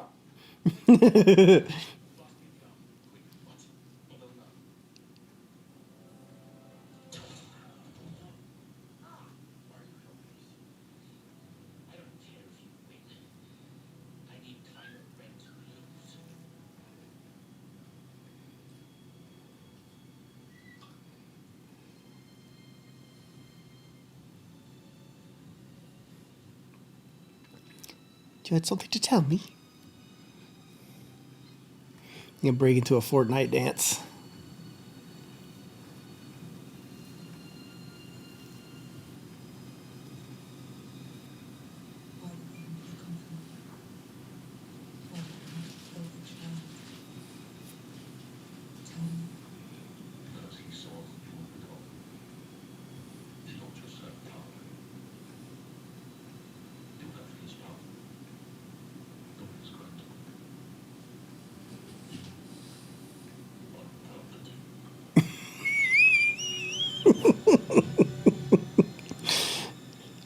I just remember seeing this in the theater and being like, oh, God, come on. What the fuck? Like, this is like daytime soap opera shit at this point. I mean, look, I didn't like that her parents were nobody, right? Should have been somebody. But, and it could have been, she still could have been a Palpatine, but like, the fact that those hints weren't given in The Last Jedi, like that he lied. Why did he lie? Like, what was the purpose? Like, what did it all come down to? Because at that point, he didn't even know who Palpatine was. So he just lied for what? For what reason? I'm sure some of you already have theories on that. But it's just, you know, it's the resounding issue with this fucking trilogy is that it just doesn't all add up. It's fucking lazy. It's not even lazy, to be honest with you. It's not a question of laziness. It's a question of inconsistency. It's a question of, you know, too many cooks in the kitchen, too many people making decisions that aren't for the benefit of an entire story. And here, you know, we're going to have Hux unceremoniously killed.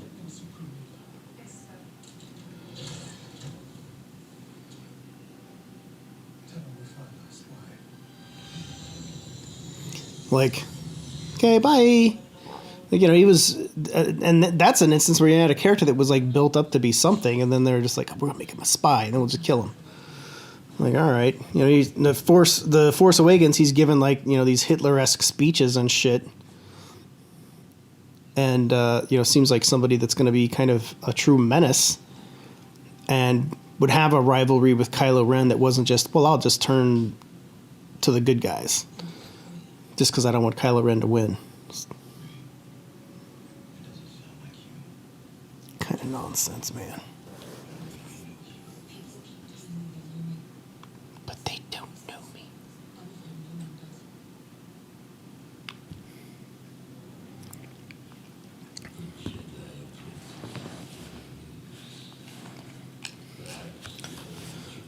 So now, out of nowhere,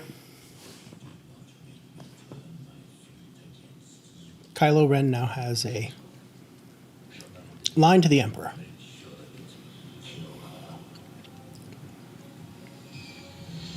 Well, a telepathic line.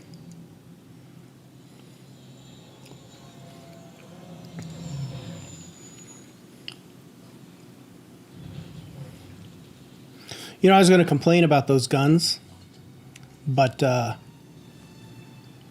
it's probably pretty useful. They use them in everything Star Wars. Seen them in The Mandalorian of late. I guess it'd be a pretty useful tool. Ship flies in. Find out what ship it is. So here we have the crashed Death Star piece on this planet floating in the ocean.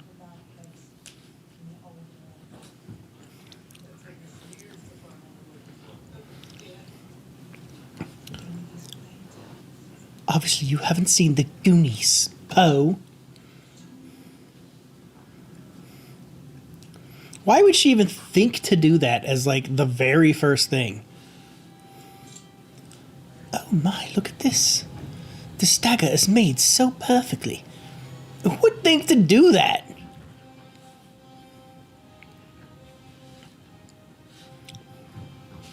Dude, I'd probably live on that planet for, like, a year. Before I figured it all out. Like, she just happens to be standing in the perfect right spot. There it is. I found it.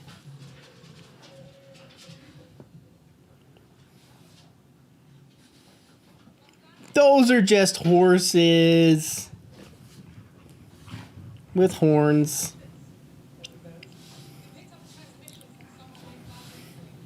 If you hear lots of running around, it's because I let my dog run free, and now he decides to have the zoomies while I'm recording my podcast. I mean, not my podcast. Wrong recording. My commentary. Swear to God. Nobody lets me work.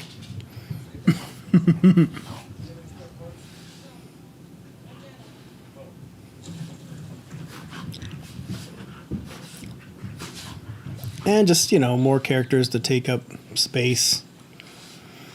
Why not? And this is one, they bring Janna in, and Janna starts befriending Finn, because, well, they're like, the Asian romance didn't work out. What if we give a black female love interest? It just feels like they just did everything they could to retcon everything that was in the last film, since the last film did everything they could to retcon that film. It's really like, it's like J.J. Abrams and Rian Johnson just each flipping each other off in a circle.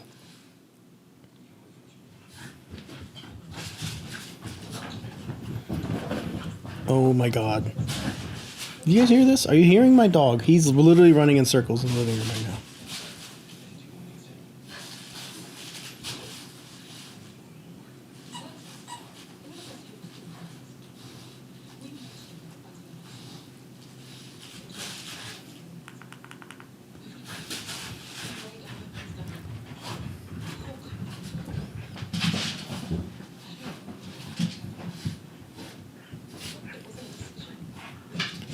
I just feel like this is a character that we should have been introduced to at least one movie ago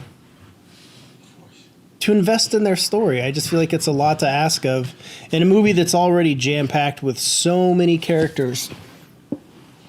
It's already jam-packed with so many characters. Like, what are we supposed to do? Like, there's only so much time. And this movie is 2 hours and 22 minutes. That's a long time. That's a long movie. But, oh, here we come.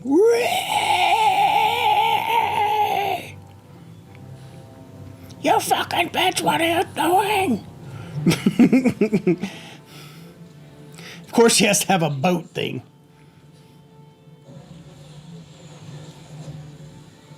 Don't worry, she knows how to use it. She knows how to use everything. She's Rey.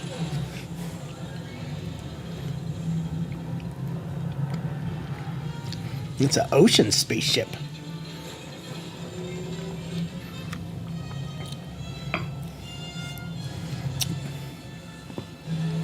It's like Castaway.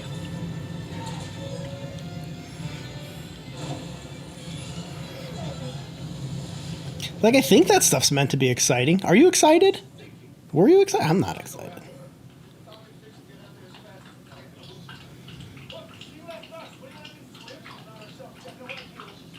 Don't worry, that's just my dog getting water. It's kind of embarrassing.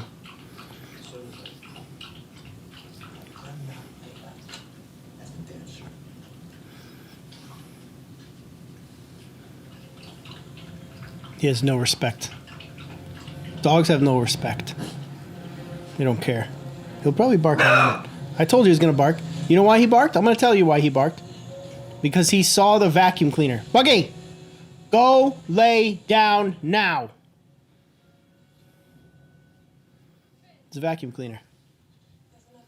Told you. Can we please get back to Star Wars?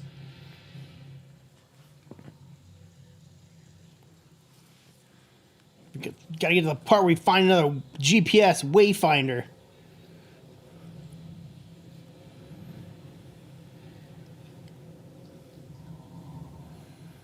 I just feel like with this, going back to the Death Star, or, going back to the second Death Star,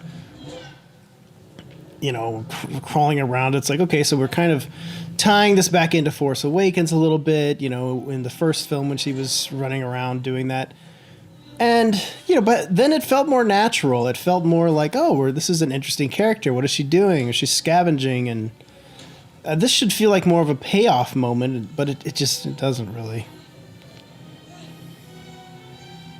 At least it adds up, that she'd be able to find her way around a ship. But they never even mentioned that, right? So I don't. Did you catch a scene? I didn't catch a moment where she said, "I used to crawl around these and scavenge them on Jakku." Didn't say anything like that. That would have made more sense. Like, hey, I've been on, various ships on the Empire. I have a good idea of what their layout is and how they create these things. I'll be able to find my way around. Granted, she hasn't been on a Death Star, but still, she has experience scavenging, so she would have an understanding of where things are. To a point. There it is, the throne room. Oh, shakaka.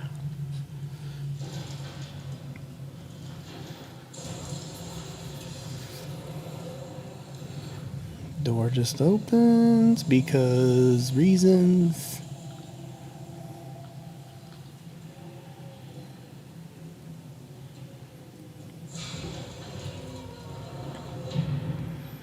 I do kind of dig this like evil Rey thing that they show. And I think they should have done more with it. I think she should have been more tempted throughout the film to the dark side and truly felt that. And maybe even like got to the point where, she was like an almost yes going over to the dark side. Like, give us some doubt, give us something. Or even go bold and turn Rey evil, turn Kylo good, and have Kylo kill Rey. I mean, that would have been bold. That would have been something. But you know why they wouldn't have done that? It's like, well, we can't kill Rey. Why not? I am afraid, because once I see your teeth, bro, I don't want to be you.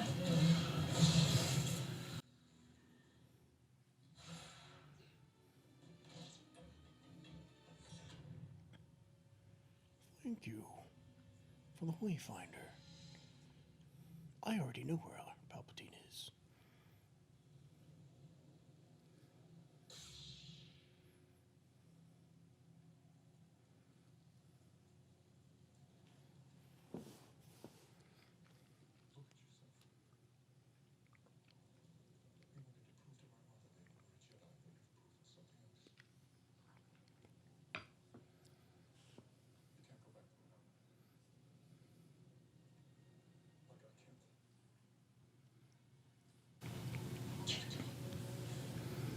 Oh, he's gonna give it to you.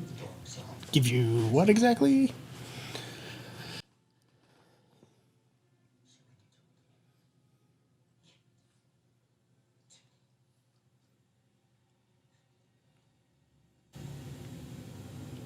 Break it.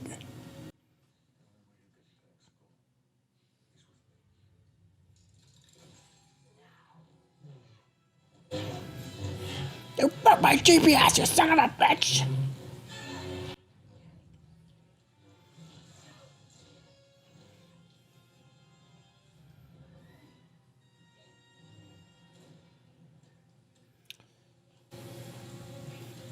Here's where they're gonna kill Leia.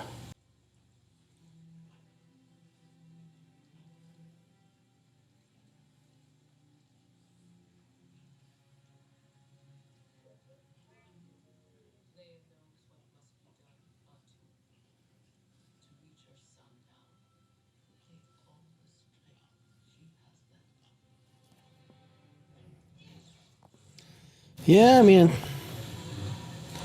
seems like that would be a cool way to go, but I feel like the execution is way off because I was left confused when I originally saw this, and let's see if maybe this watch will resolve that a little bit. Here comes a ray. There it is.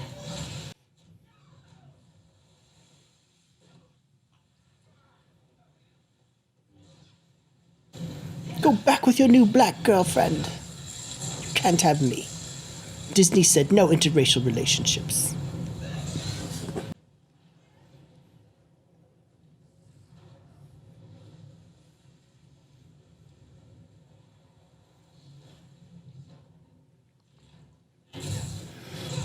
Well, their lightsaber skills are for shit, but they can jump around a lot.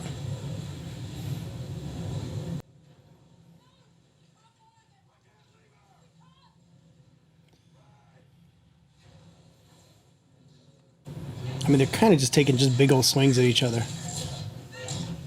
There's no, like, artistry to it. There's no finesse. And why would there be? I mean, there kind of would be with Kylo Ren, I think, because, you know, he's more classically trained. He's trained by fucking Luke Skywalker. Who trained Rey? Not Luke Skywalker. Luke Skywalker did the opposite of training her. In all reality, he would have whooped her ass. And then some.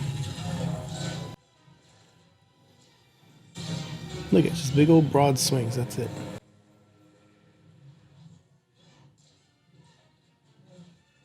It doesn't make any sense that he loses this battle. Now what would have been cool is had they had like that battle in Last Jedi, and then she lost the battle, was injured, and found that she was not strong, was not able to beat Kylo Ren, and then this could have been her moment to like beat him, and we could have bought it. Been like, you know, show her training with a lightsaber, specifically with a lightsaber, in terms of how to beat her opponent. But we don't get that.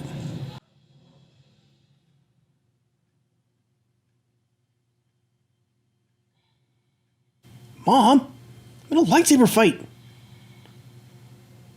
Told you not to bother me when I'm having a lightsaber duel. You're gonna make me get killed. Ben, I've got your dad's medal.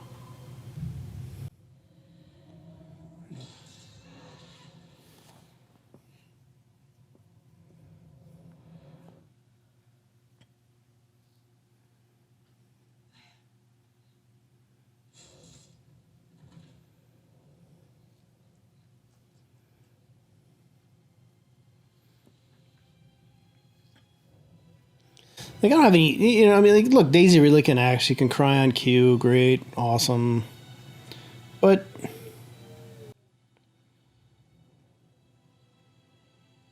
I don't know. I don't know what I'm trying to say. Daisy Ridley can cry on cue. Good for her. Let me use my healing lizard powers. They're very convenient for this film.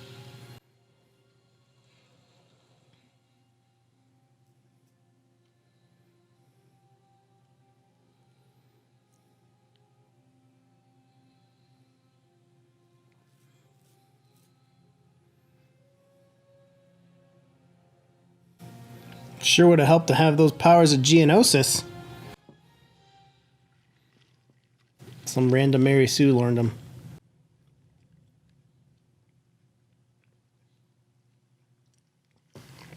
Many decades too late.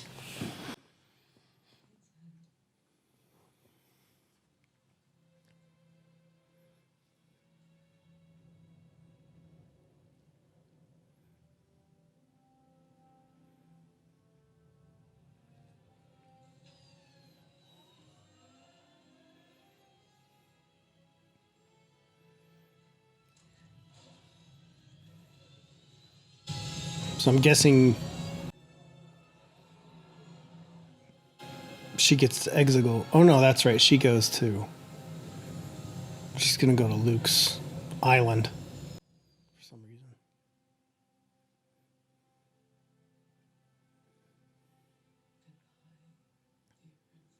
He is dead.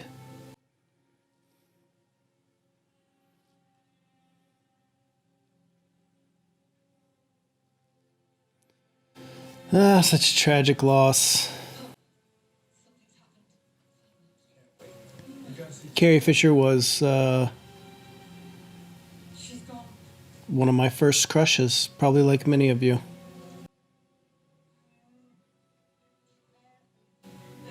And as puberty was raging, and slave metal bikinis were all over the place. I guess they can't be shown now. Disney doesn't want to acknowledge such a thing. I guess it's sexist to wear a bikini or something like stupid like that.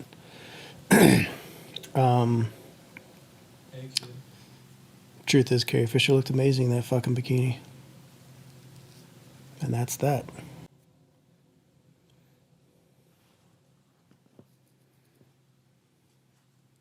Dad, thought I killed you. I'm Harrison Ford. Must be nice to be J.J. Abrams and just call up Harrison Ford and be like, hey man, remember when I wrote Regarding Henry for you? I need a favor. Come back to Rise of Skywalker.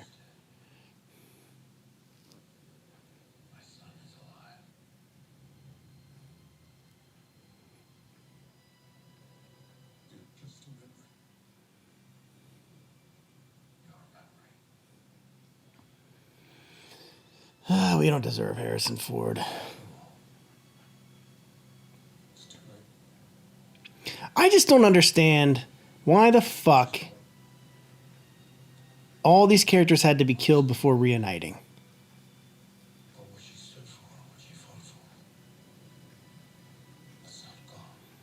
Luke, Leia, and Han should have reunited before this fucking trilogy ended. At least once.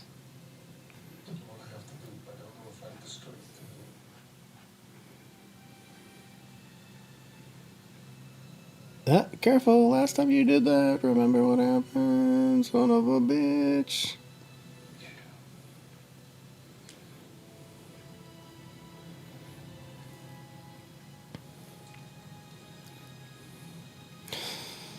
It's interesting because Adam Driver is the Harrison Ford of this franchise. He's the best actor in the series, by far.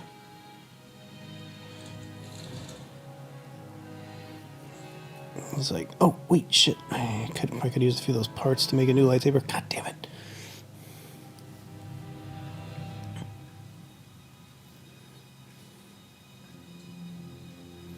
You see, this is the turn. This is what I like. This is something that I actually like about the film.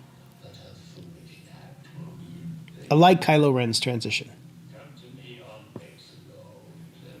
And now the Emperor is talking to this motherfucker.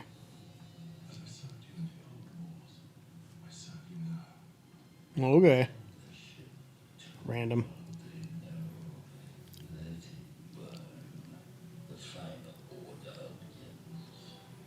Okay.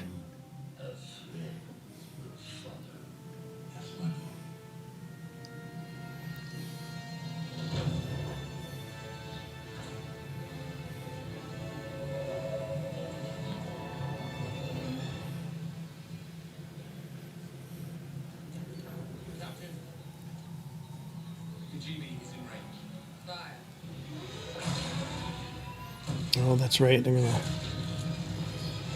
nuke this planet.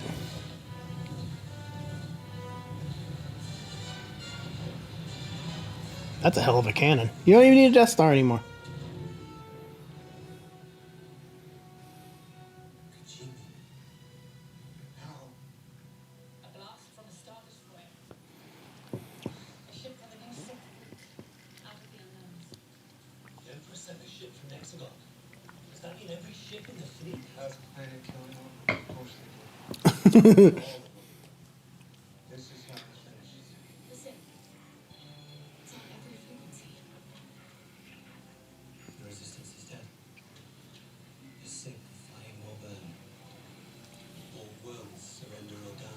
And here we are, out in the forest, with our ships.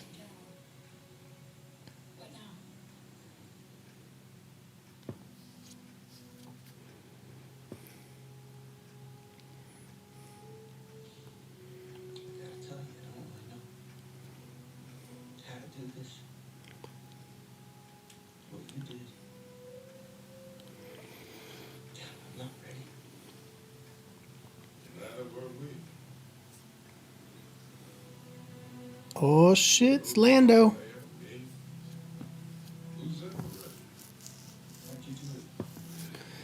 I mean, it's a shame that we didn't have more Lando in this film, to be honest.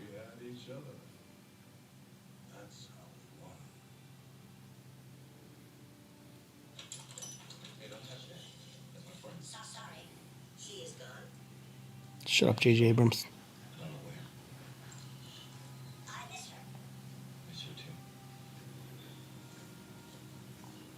What's your name?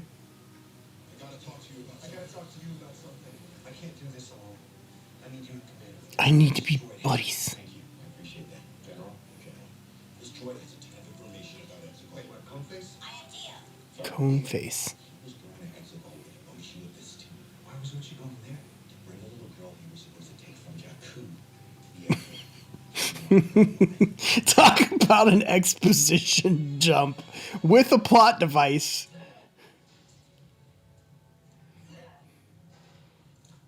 It's like teenage Rey burning the ship for some reason. I can't go anywhere. Oh, these little poor motherfuckers.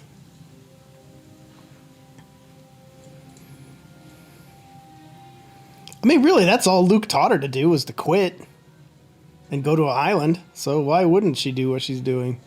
Motherfucker didn't teach her shit.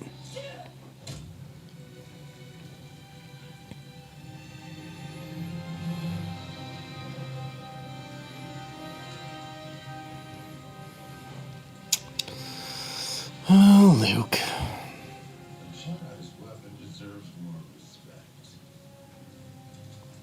Yeah, I wish you would have shown it in the last movie. What are you doing? I saw myself in the dark then. I wanted it to happen. I'm never leaving this place. I'm doing what you did. I was wrong.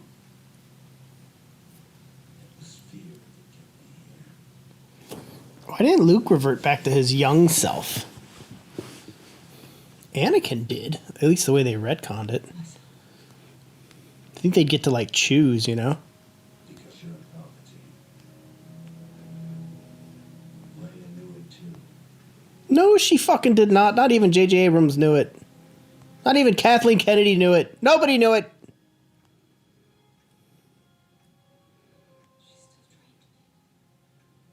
Because she saw your spirit, your heart. Rey,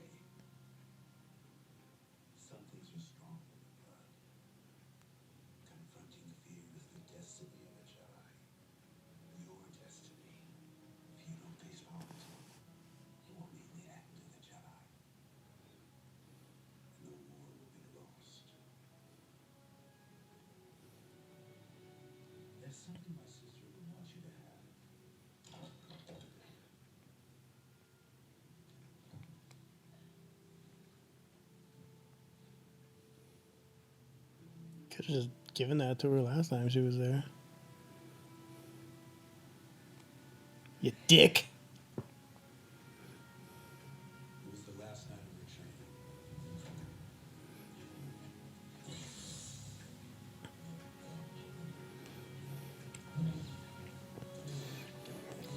I wish we had this movie instead of Rise of Skywalker.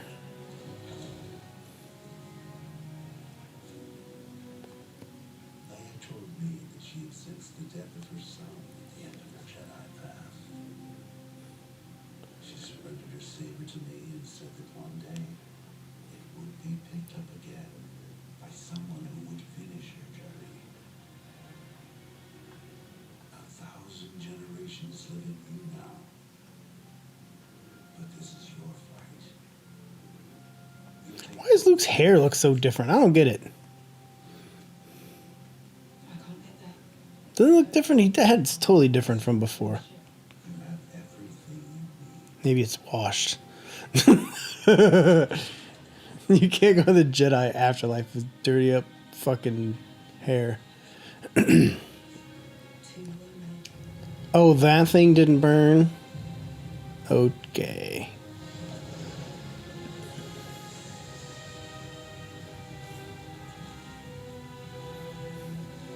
You gotta love that X-Wings are so waterproof.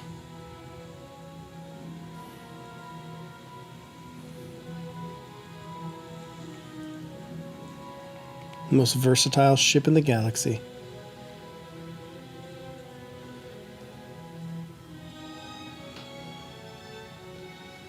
Bro, she can lift giant rocks. She doesn't really need your help.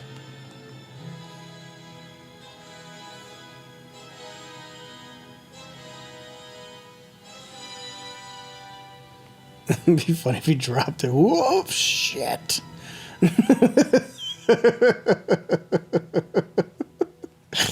Oh, that's what we need. We need more slapstick in Star Wars.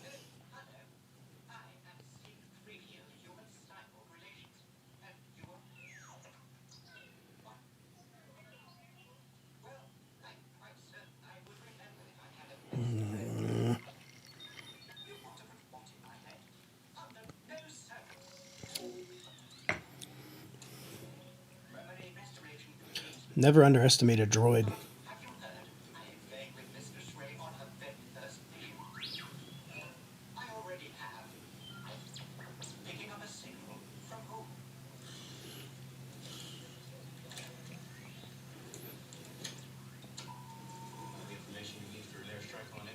Yeah, except how to get there. Are you seeing these Admiral readers? It's a mess out there. I've been in Crossfields. Crafting bills? So what rooms? How does the fleet even take off from there? I mean, it's just so much fucking gobbledygook in this movie. That's an old craft I need. That's Luke Skywalker's X-Wing. Really? You can tell that? That's right.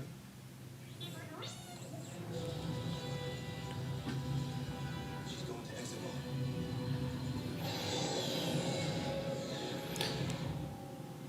She's showing us. She's showing us how to get there. Then we go together. Everybody get on the Force and get on your ships. Poor Chewie. He's like, God damn.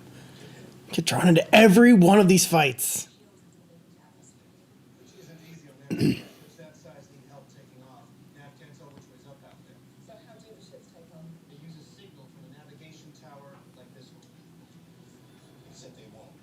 Air team's gonna find the tower, ground team's gonna blast it. Ground team? Have an idea for that. Once the tower's down, the fleet will be stuck in Atlas for just minutes. No shields and no way out. We think the cannons might take back the main characters. That's our chance. I feel like there would be better military leaders than like Finn and Poe.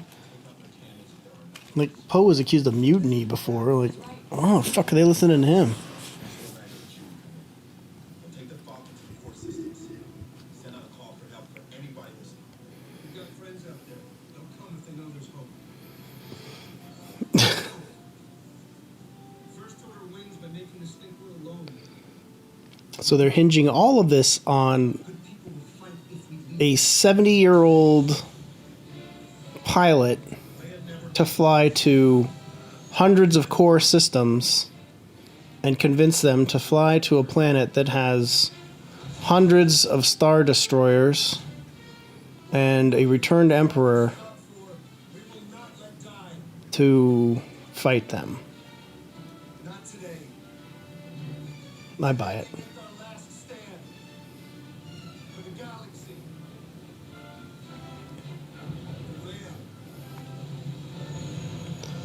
Well, he's not exactly William Wallace, is he? Yeah, I'm taking it to Exegol, motherfucker. Alright, guys, I'm gonna fly to every fucking star system in a fucking existence that I can find on my star chart. And rally them all to fly to this planet where there are hundreds of star destroyers fully manned with crews just hovering. Where do they find... So here's my problem with this, is that how in the hell do you maintain an armada like that without being found out, okay? How many people do you figure is on each one of those star destroyers? Probably 1,000, right?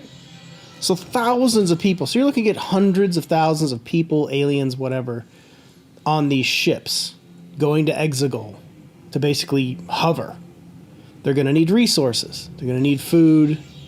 They're going to need, all kinds of other bullshit that's going to have to be flown in because Exegol doesn't look like it's got exactly a booming fucking economy. So you're getting all that stuff brought in. What are these people telling their families? Oh, hey, I'm going to this top secret place. Hundreds of thousands of people. I'm going to a top secret place, and I can't tell you where I'm going. Fucking bullshit, okay? I was in the Army, been deployed to war twice, and I'm telling you right now, all that information gets out.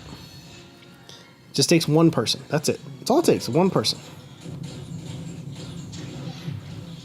So, it's just ridiculous, man. It's ridiculous even by Star Wars standards. I know what you're asking me. It's Star Wars, bro. Just go with it. Look, I could just go with Tenet, okay? Tenet was like a ridiculous, crazy idea.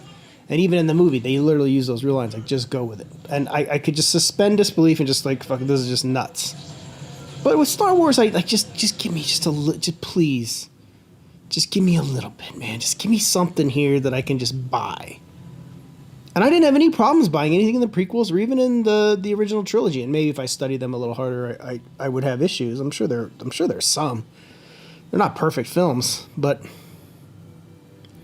it's the glaring problem with Rise of Skywalker. It just fucking makes no goddamn sense, and it just feels like just a hodgepodge of ideas tossed together, and nothing is earned. Nothing, not a single thing is earned because you have filmmakers piggybacking off of filmmakers, and basically, in a sense, telling each filmmaker to fuck off.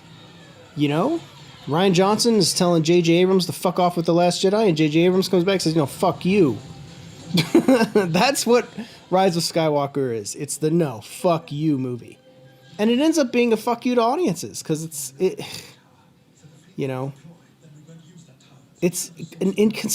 inconsistent mess.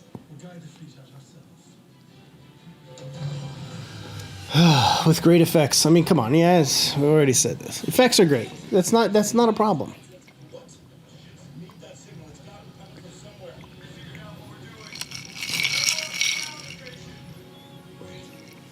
Fuck, this drink is good. I hope your drink is as good. Bitch, I just fucking know. How much would you love it if he said that? For real. Holy fucking shit. Actually, it would make this the best Star Wars movie ever made. Oh, fuck, that would be so funny. Bitch, I just fucking know.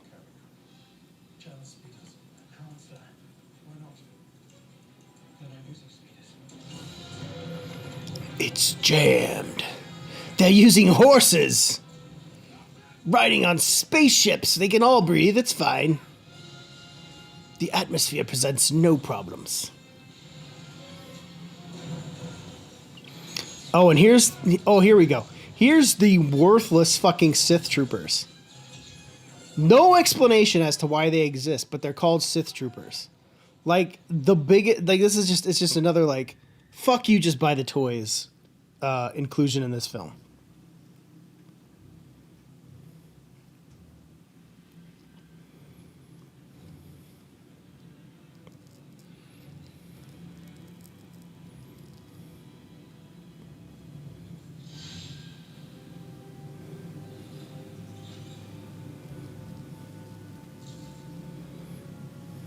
Emperor sure likes his thrones, don't he? I want a new throne. I want more spikes coming out of it. I like spikes. Really into spikes now, so if you can just make my throne with spikes. And I'm very confused as to what the fuck this is. Are these actual people? Or is this kind of some kind of Sith spirit thing? Like, what? I thought there's only 2 fucking Sith. Ugh, so frustratingly stupid.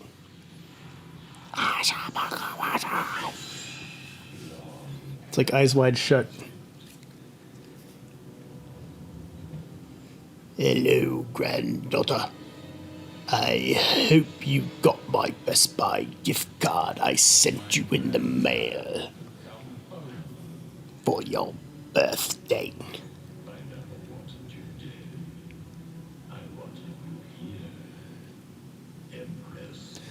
That is just fucking nonsense.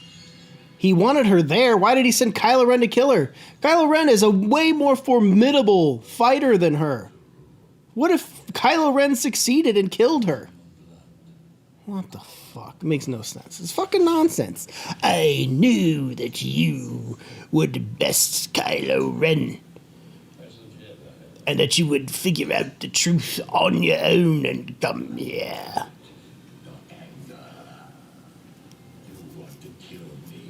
Ian McDiarmid deserved better. He's such a great fucking emperor. I am the Senate.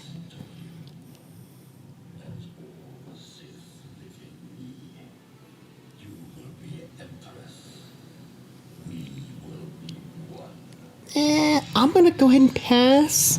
Really don't want my grandpa, quote unquote, inside me. Thanks.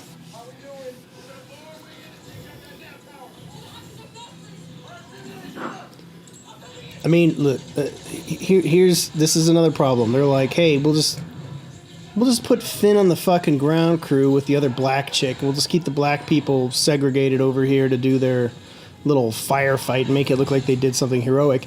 It's another disservice to Finn. Like, dude, in the first movie, he's in a lightsaber fight with Kylo Ren. Now he's fucking fighting off worthless Sith troopers and, like, having a feeling to, like, do something. It's fucking stupid. And I agree with Boyega, man. It's a fucking disservice. They fucking use Boyega, man. They use him for his color.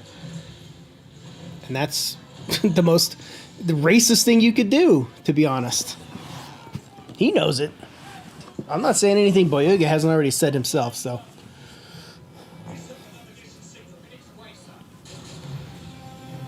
And I agree.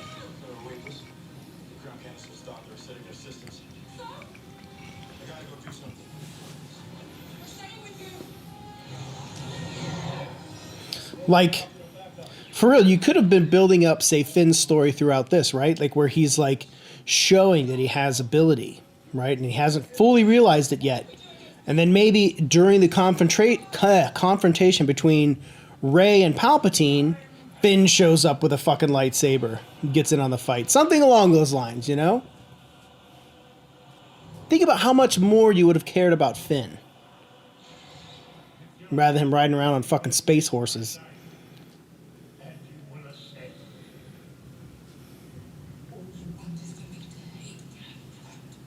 I don't want to, I want to love. I want to go to space prom with Kylo Ren. Well,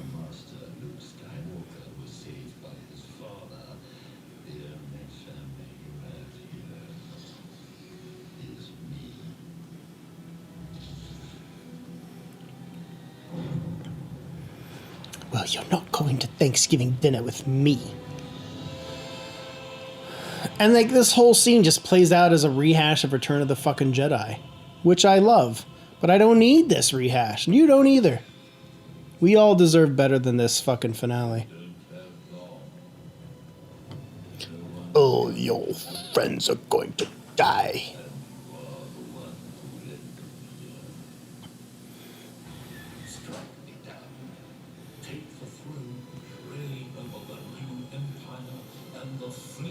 The Emperor just keeps coming back to ask somebody to strike his ass down. Like, these Sith troopers annoy me. They annoy me because we know nothing about them. Not even a basic, like, dude, 10 seconds of the movie dedicated to a Sith trooper to introduce who they are. You could have had Kylo Ren stand and be like, these are my Sith troopers. Cool. They serve only me. Cool. All right, the end. That would have been something.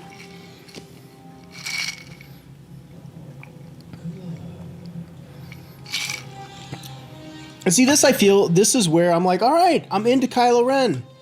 He's been a raging, lunatic, asshole, arrogant child, like this, a murderer, a killer, and he has had an arc. He's had a change. And I buy the change, you know, because they've shown from movie to movie that he has been conflicted.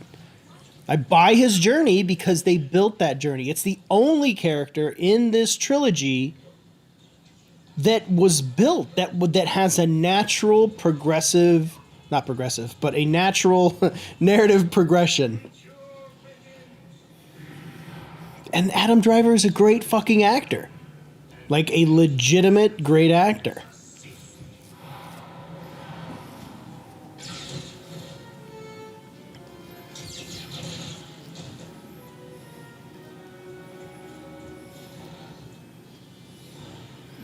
Oh, hey.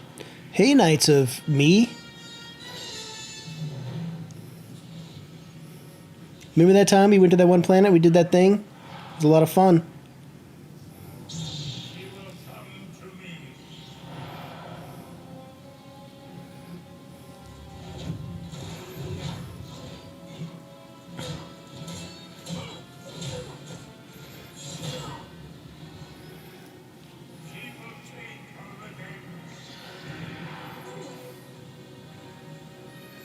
I always hated you, Joseph. You're an asshole. But you owe me $5, Ray. Not that Ray. It's a different Ray. R-A-Y Ray. That's what one of the Knights of the Ren's name is.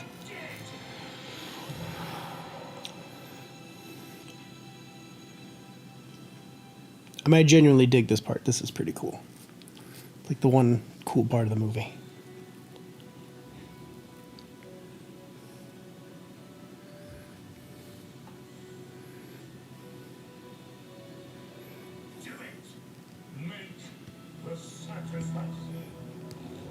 No, Emperor, always begging to die.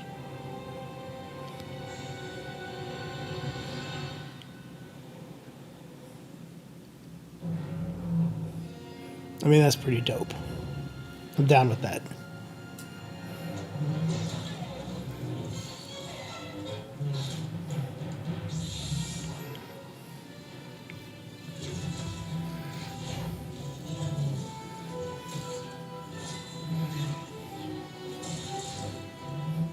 I mean, it's fucking cool as shit to see Kylo Ren as a good guy.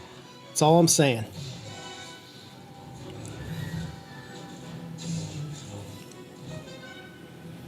It's an earned character moment. I buy it. I'm with it.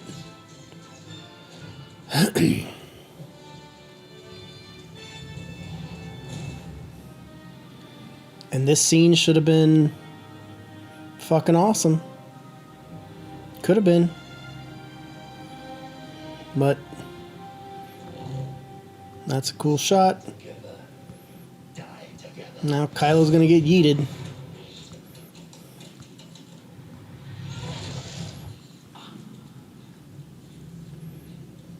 What the fuck?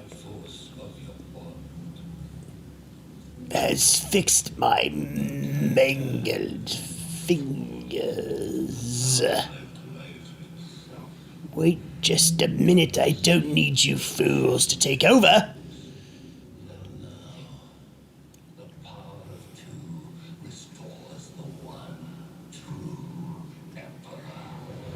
I mean, he just keeps changing what he wants, right?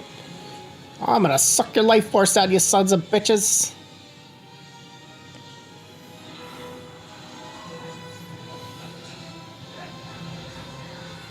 I love how it like gives him a new color outfit even.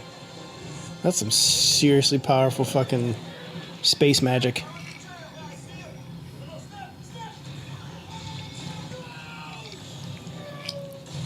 Oh man!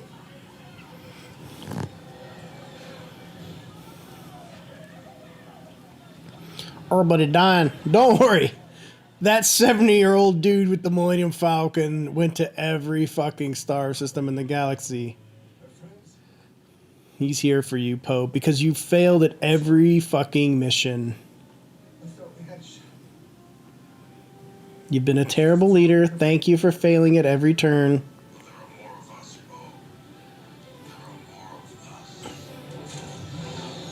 Wait, what? Was that Lando?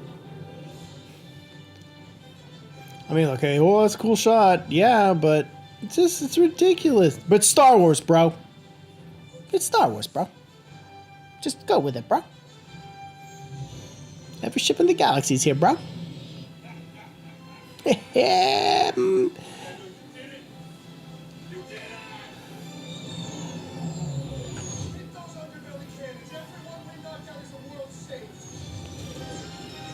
God, Poe's annoying. Isn't he annoying?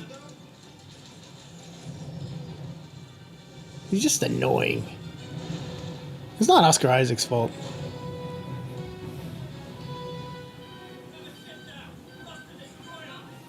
Maybe it's his fault a little.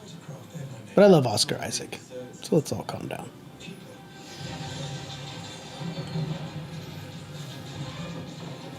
And little Zori Bliss with Babu Freak. Babu Freaky Freak. Sky Trash. It's me, fucking Zori Bliss. You wanna see my eyes? Yeah, Babu Freaky! What if Babu Freak had like his own little mini ship? Like a mini X-Wing. That'd be hilarious. Look at what you've done. I have a velvet red robe. I've always wanted a velvet red robe. Where the fuck are you going?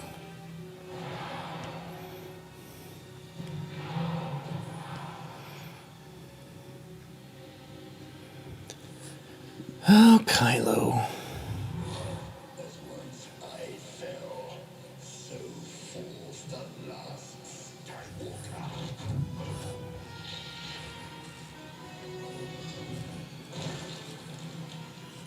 Why has he got to yeet Kylo Ren? That's not very nice.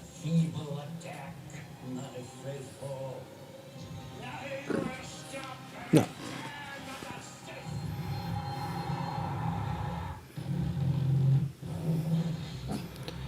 Oh, Emperor, you and your electricity.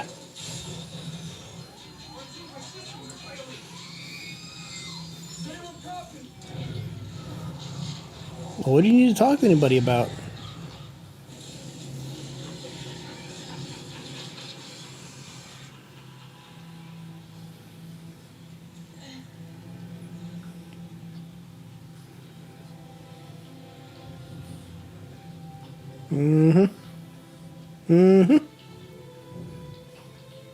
Oh, look, Daisy Ridley's crying again. What a phenomenal actress.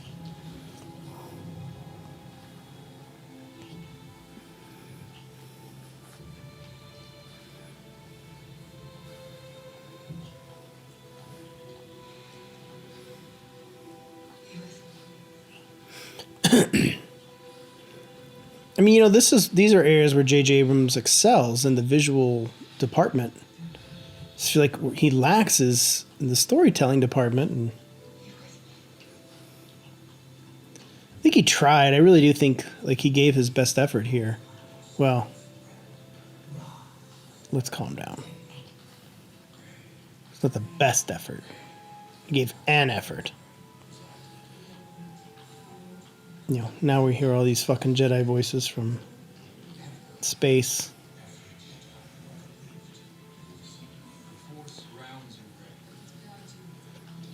I heard some Qui-Gon. Heard some Mace Windu. I believe there's some Freddie Prinze Jr. in there. Some Yoda. So my understanding originally was that all the Force Ghosts were supposed to show up. But for some reason or other, they decided not to go that route. This is a shame. And I really feel very strongly that both Rey and Kylo should have survived and fought in this final battle. I don't think it's an overly happy ending. I think it's more of a fitting ending. It's pretty weak sauce that they supposedly leave Kylo Ren dead. But I'll talk about that some more in a minute. I don't want to get ahead of myself.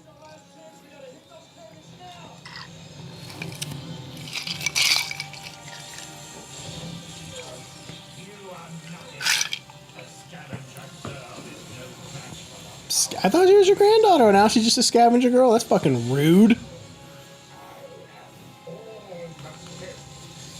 And I am old Jedi. I'm Greta Thunberg. And I want you to panic. No, you ain't. So boring. This is a boring ass finale. Oh, I got my lightsaber. I'm gonna deflect your electricity. Melt your face off, whatever.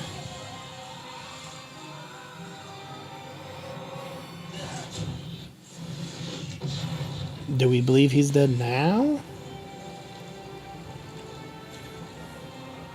Are all those guys dead? Are they even guys? Like, who the fuck are they? Ugh. Oh, that's right. Finn's still in this movie. Oh, they're gonna kill Rodney Grant. Boo. Yeet. Poe, say something dumb. Okay, thank you.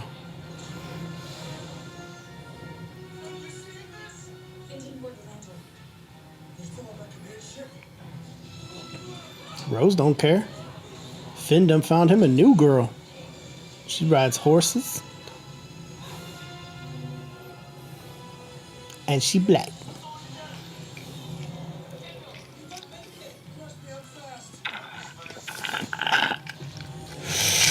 Oh, we at the end of the road on this one.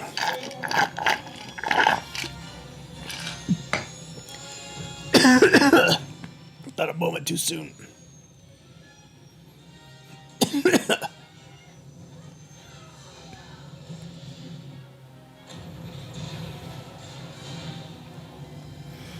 Think of all those people killed. Thousands of families. Millions. Maybe even billions of families affected by all the people killed on those Star Destroyers. On Exegol. Why did she drop him?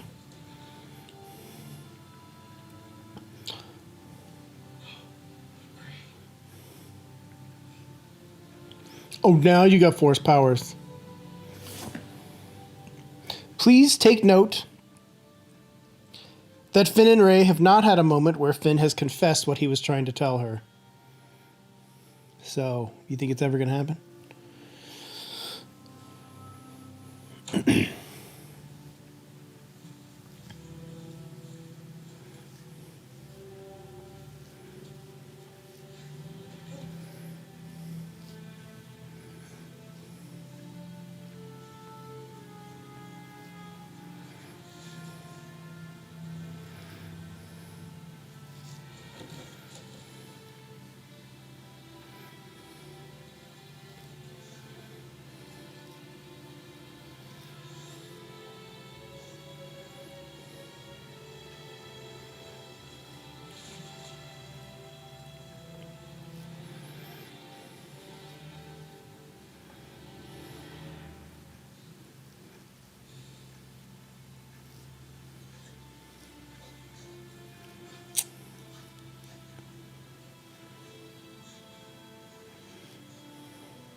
I feel like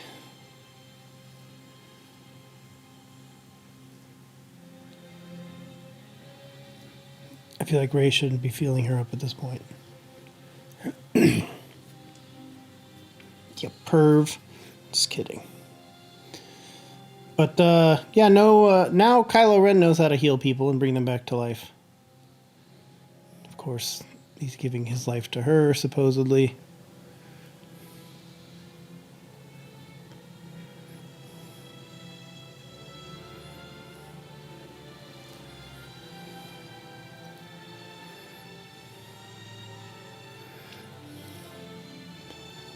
And we're gonna shatter that tension right now.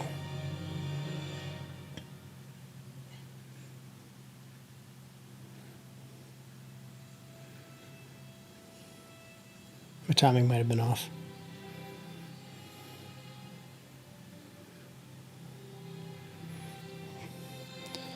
As unearned a kiss as it was for Finn and Rose. Awkward, weird. When Han Solo kisses Princess Leia, you know that he... I don't know that he loves her, but he lusts her, that's for sure. And it makes no sense that Kylo Ren fucking dies. I don't buy that he's dead. And I'll tell you right now, if you put me in charge of Star Wars, so here's my thing. Kylo Ren's not dead. God damn it. Even though his body just disappeared. I'd bring that motherfucker back. I'd find a way. I'd bring Kylo Ren back. Because think about this for a second, okay? Kylo Ren lives and he's turned to the good side. Think about what kind of character you now have on your hands. A character that has committed mass murder, right? Has killed ruthlessly in his life. He's got a lot to atone for. That's an interesting character. That's a character I want to follow. That's a character I want to see what he's going to do. Because that's somebody that's fucked up in their life in a big bad way and is trying to find redemption. Death is the easiest way out for Kylo Ren, and he just got it. That's bullshit. That's not good storytelling. I'm sorry. Terrio, Abrams, all you guys that worked on this, that is not an earned ending. You fucked up. He never should have died in the first place. He should have lived, and that would be his central conflict at this point, is atoning for the sins of his past. Aw, look at the little Teletubby fur burbies. Those goddamn Ewoks. Always just looking at the stars, watching fucking fireworks.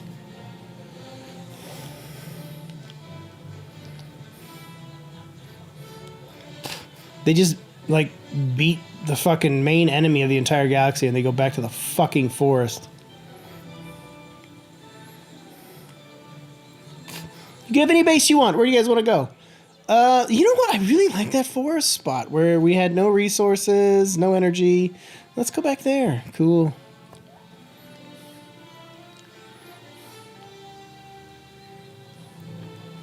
Finn's like, well, Ray don't want me. They ain't get the white bitch.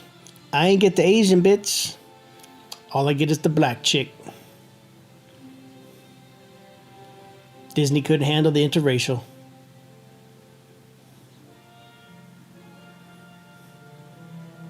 She ain't gonna kiss you. I ain't taking off my mask. Why would I? I'm a Mandalorian. Here's this guy. We don't know who the fuck he is. He was on the Millennium Falcon before. Oh look, girls kiss. Good for you. LGBTQ. Into Star Wars. Here's a fucking medal. Like, her giving Chewie that medal is the not just a consolation prize to him, it's a consolation prize to us. That's what Rise of Skywalker is. It's a consolation prize for enduring this fucking trilogy. And it ain't, and it's too little, it's too late, and it's kind of insulting. Like Rise of Skywalker.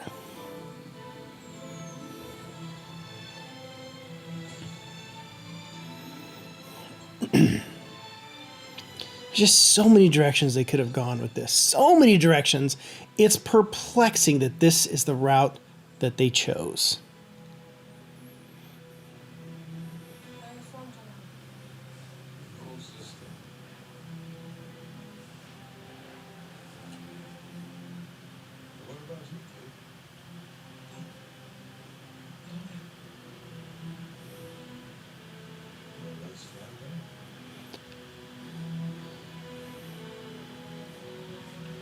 Like, this part rang weirdly sexual to me when I first saw it, but I guess it was not quite as weird this time around, but it's an odd kind of thing. It's almost like they're trying to set up a spin-off for Janna. Janna and Lando Adventures. Nobody wants that. I don't think anybody wants any more adventures with these guys.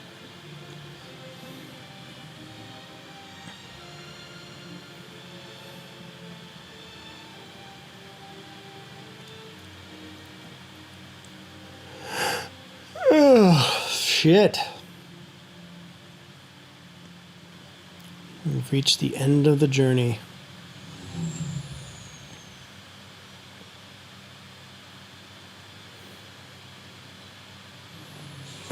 Back on Tatooine. I think Rey would have like made a new outfit or something for this finale, but no, wearing the same old shit.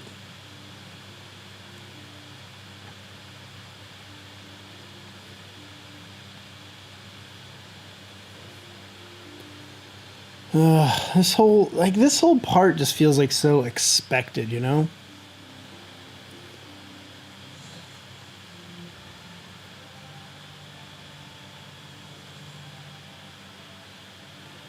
I think it would have been different if she would have like maybe moved in here, right? Like decided to become like a fucking moisture farmer. Or at least hid out or something, I don't know. And why get rid of the lightsabers? Why bury them? I mean, probably a good idea to like hold on to them so that, you know, I don't know. You start up a new Jedi temple or something, it's like some pretty iconic items.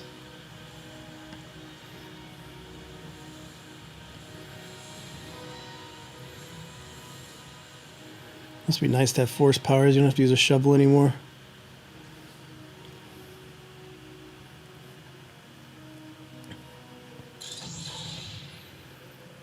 And so this exists just to show us he has a yellow lightsaber. What would have been cooler is for her to discover that that staff always had a lightsaber in it. That it was always within her hands. I always expected that to happen, and it never did.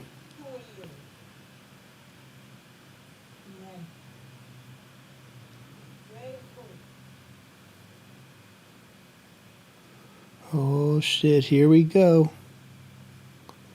Go ahead, kid. Take our name, we're fucking dead. You don't give a shit. Our kids are either dead or non-existent, so we may as well.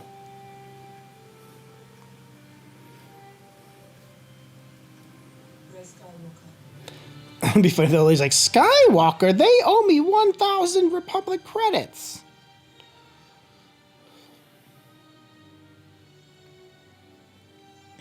I guess it's possible she could stay there. I'm not sure we're leaving. Ugh. That was exhausting. Are you exhausted? I'm exhausted. So, just to summarize, my biggest issue is that there is literally, not literally, there is almost no through line to these three films that are supposed to be a trilogy. And that wouldn't be as big an issue as if they didn't trumpet it, hey, this is the next fucking trilogy. If it's going to be the next trilogy, they should just talk to each other. But the problem was that Kathleen Kennedy and the powers that be at Disney said, hey, we're going to make these filmmaker-driven, which is a curse for anything that's going to be a trilogy, right? We're going to make it filmmaker-driven and have a different vision for each movie. What do you guys think about that? I think that's fucking stupid. And you're going to say, well, Richard Marquand, He directed Return of the Jedi, and Irvin Kershner directed Empire. Yeah, and you know who the fuck was standing over their shoulder the entire time and ghost directing was George fucking Lucas. So that point is moot. It's bullshit. I don't buy it. I don't care, because bottom line is George Lucas directed all the original and the sequel trilogy. I'm sorry, the prequel trilogy. That is basically fact, okay? He was right there the whole time. Why he didn't just direct them himself, I don't know. But he was basically there, basically directing, producing, writing, rewriting. He had his hand all up in it.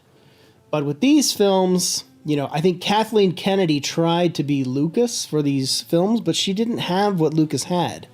She didn't have his vision. She didn't create Star Wars. George Lucas did.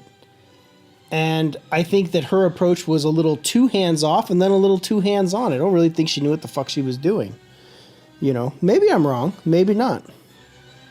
But that is the biggest problem that I have, is that these are just inconsistent films on the whole. And I don't like what they did with Luke Skywalker. There's nothing I could do about Carrie Fisher because she died before she could finally get her chance. And, you know, Harrison Ford dying in Force Awakens was a shock. It was a moment that it feels weird saying I enjoyed, but it was something that I feel like gave Force Awakens some power. Gave it that little like, oh shit. But at the same time, I'm disappointed that they never got the principals from the original trilogy back together again. Not even for one scene, you know? A true shame. A true shame that couldn't have happened. Just too bad. It's too bad. I don't know. I don't know what they would do with these characters going forward, but I feel like it would have to be drastic. I feel like they need to leave J.J. Abrams out of it. I feel like they need Rian Johnson out of it. I think they need some new blood, whoever it is, that will come up with some new ideas. And I don't want a youthful take. When I say they need new blood, I don't necessarily want some new fucking like 25-year-old filmmaker jumping on this stuff. I don't.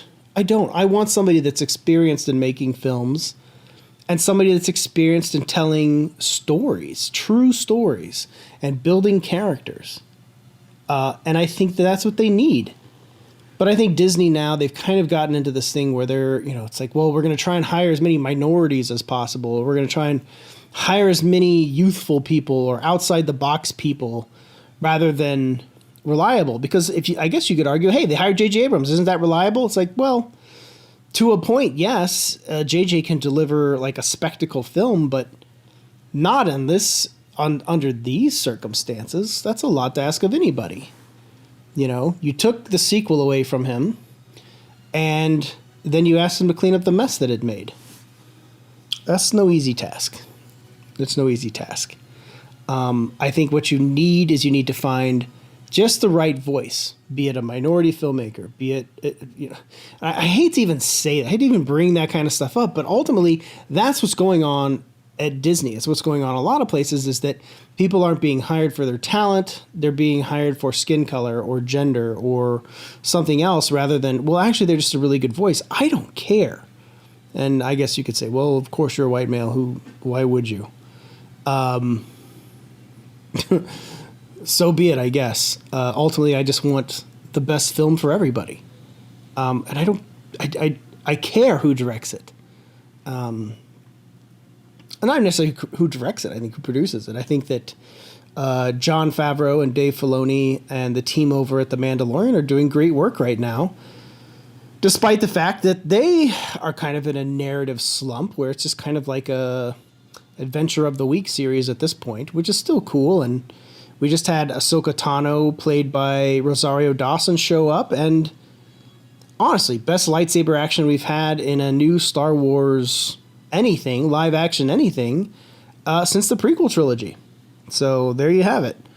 There are good things out there. I'm looking forward to the Obi-Wan TV series. Very excited for that. I love Ewan McGregor as Obi-Wan. Having him back is just beyond a fucking treat. I hope it happens and goes through and is just amazing. and you have an Asian female at the head of that. And you know what? She's more than Deborah Chow. She is more than proven what she can do with working on The Mandalorian. So she has my vote of confidence, and I look forward to seeing what she does. And again, that's what you need. You need people, regardless of what their background is. You need, or what their race or gender is. You need people that just have a vision. That's what we need for Star Wars. You need people with vision. You know. And I want to, let me put this out there if you're still listening. I want to make it clear that I have the utmost respect and admiration for everybody that worked on the Rise of Skywalker. Making movies is hard fucking work. And it takes a team to create and produce and make something. And I spent a lot of time kind of raking the coals over this movie, because in the end, I don't think that the final product, the final film itself on the whole as part of a trilogy is great. But I think that the people that busted their ass and worked on the creative teams to make this movie, including the actors, I think that they gave it everything that they possibly could under the circumstances. And I think they should be commended as a result. It's a great fucking team. I wish they had a better story and just an overall better product to work towards. But they worked with what they had, and they did a tremendous job. So they should be commended. But on the whole, I think where this whole thing falls apart, in the end, I think it goes back to Kathleen Kennedy. And I think that J.J. Abrams shares quite a bit of the blame too. I don't think that this was a well thought out plan. If your introduction of Palpatine is Poe Dameron standing by a computer saying, the Emperor, he's back. We got a message. He's back. Shit. Guess we're fighting him again. Damn. That's silly. That's just a silly. That's like shit that fucking kids writing fan fiction think of. It's not good. It's not good. Yeah. So anyways, I wanted to take this time to thank you guys for listening. I hope you had fun. I enjoy doing these. I don't know how many people stay through all the way to the end, but I appreciate you guys listening and joining in with me. I hope you had fun with the video short opening and the drink recipe and then the commentary itself. I will continue to do them because I enjoy doing them, and I hope that you'll join me. So thanks again for joining me on this one. You can catch me on Twitter at @ArcticNinjaPaul, @ArcticNinjaPaul, and weekly on my podcast, The Beard and the Bald, which you can find pretty much on any podcast platform. So thanks again for joining me, and I'll see you guys on the next one.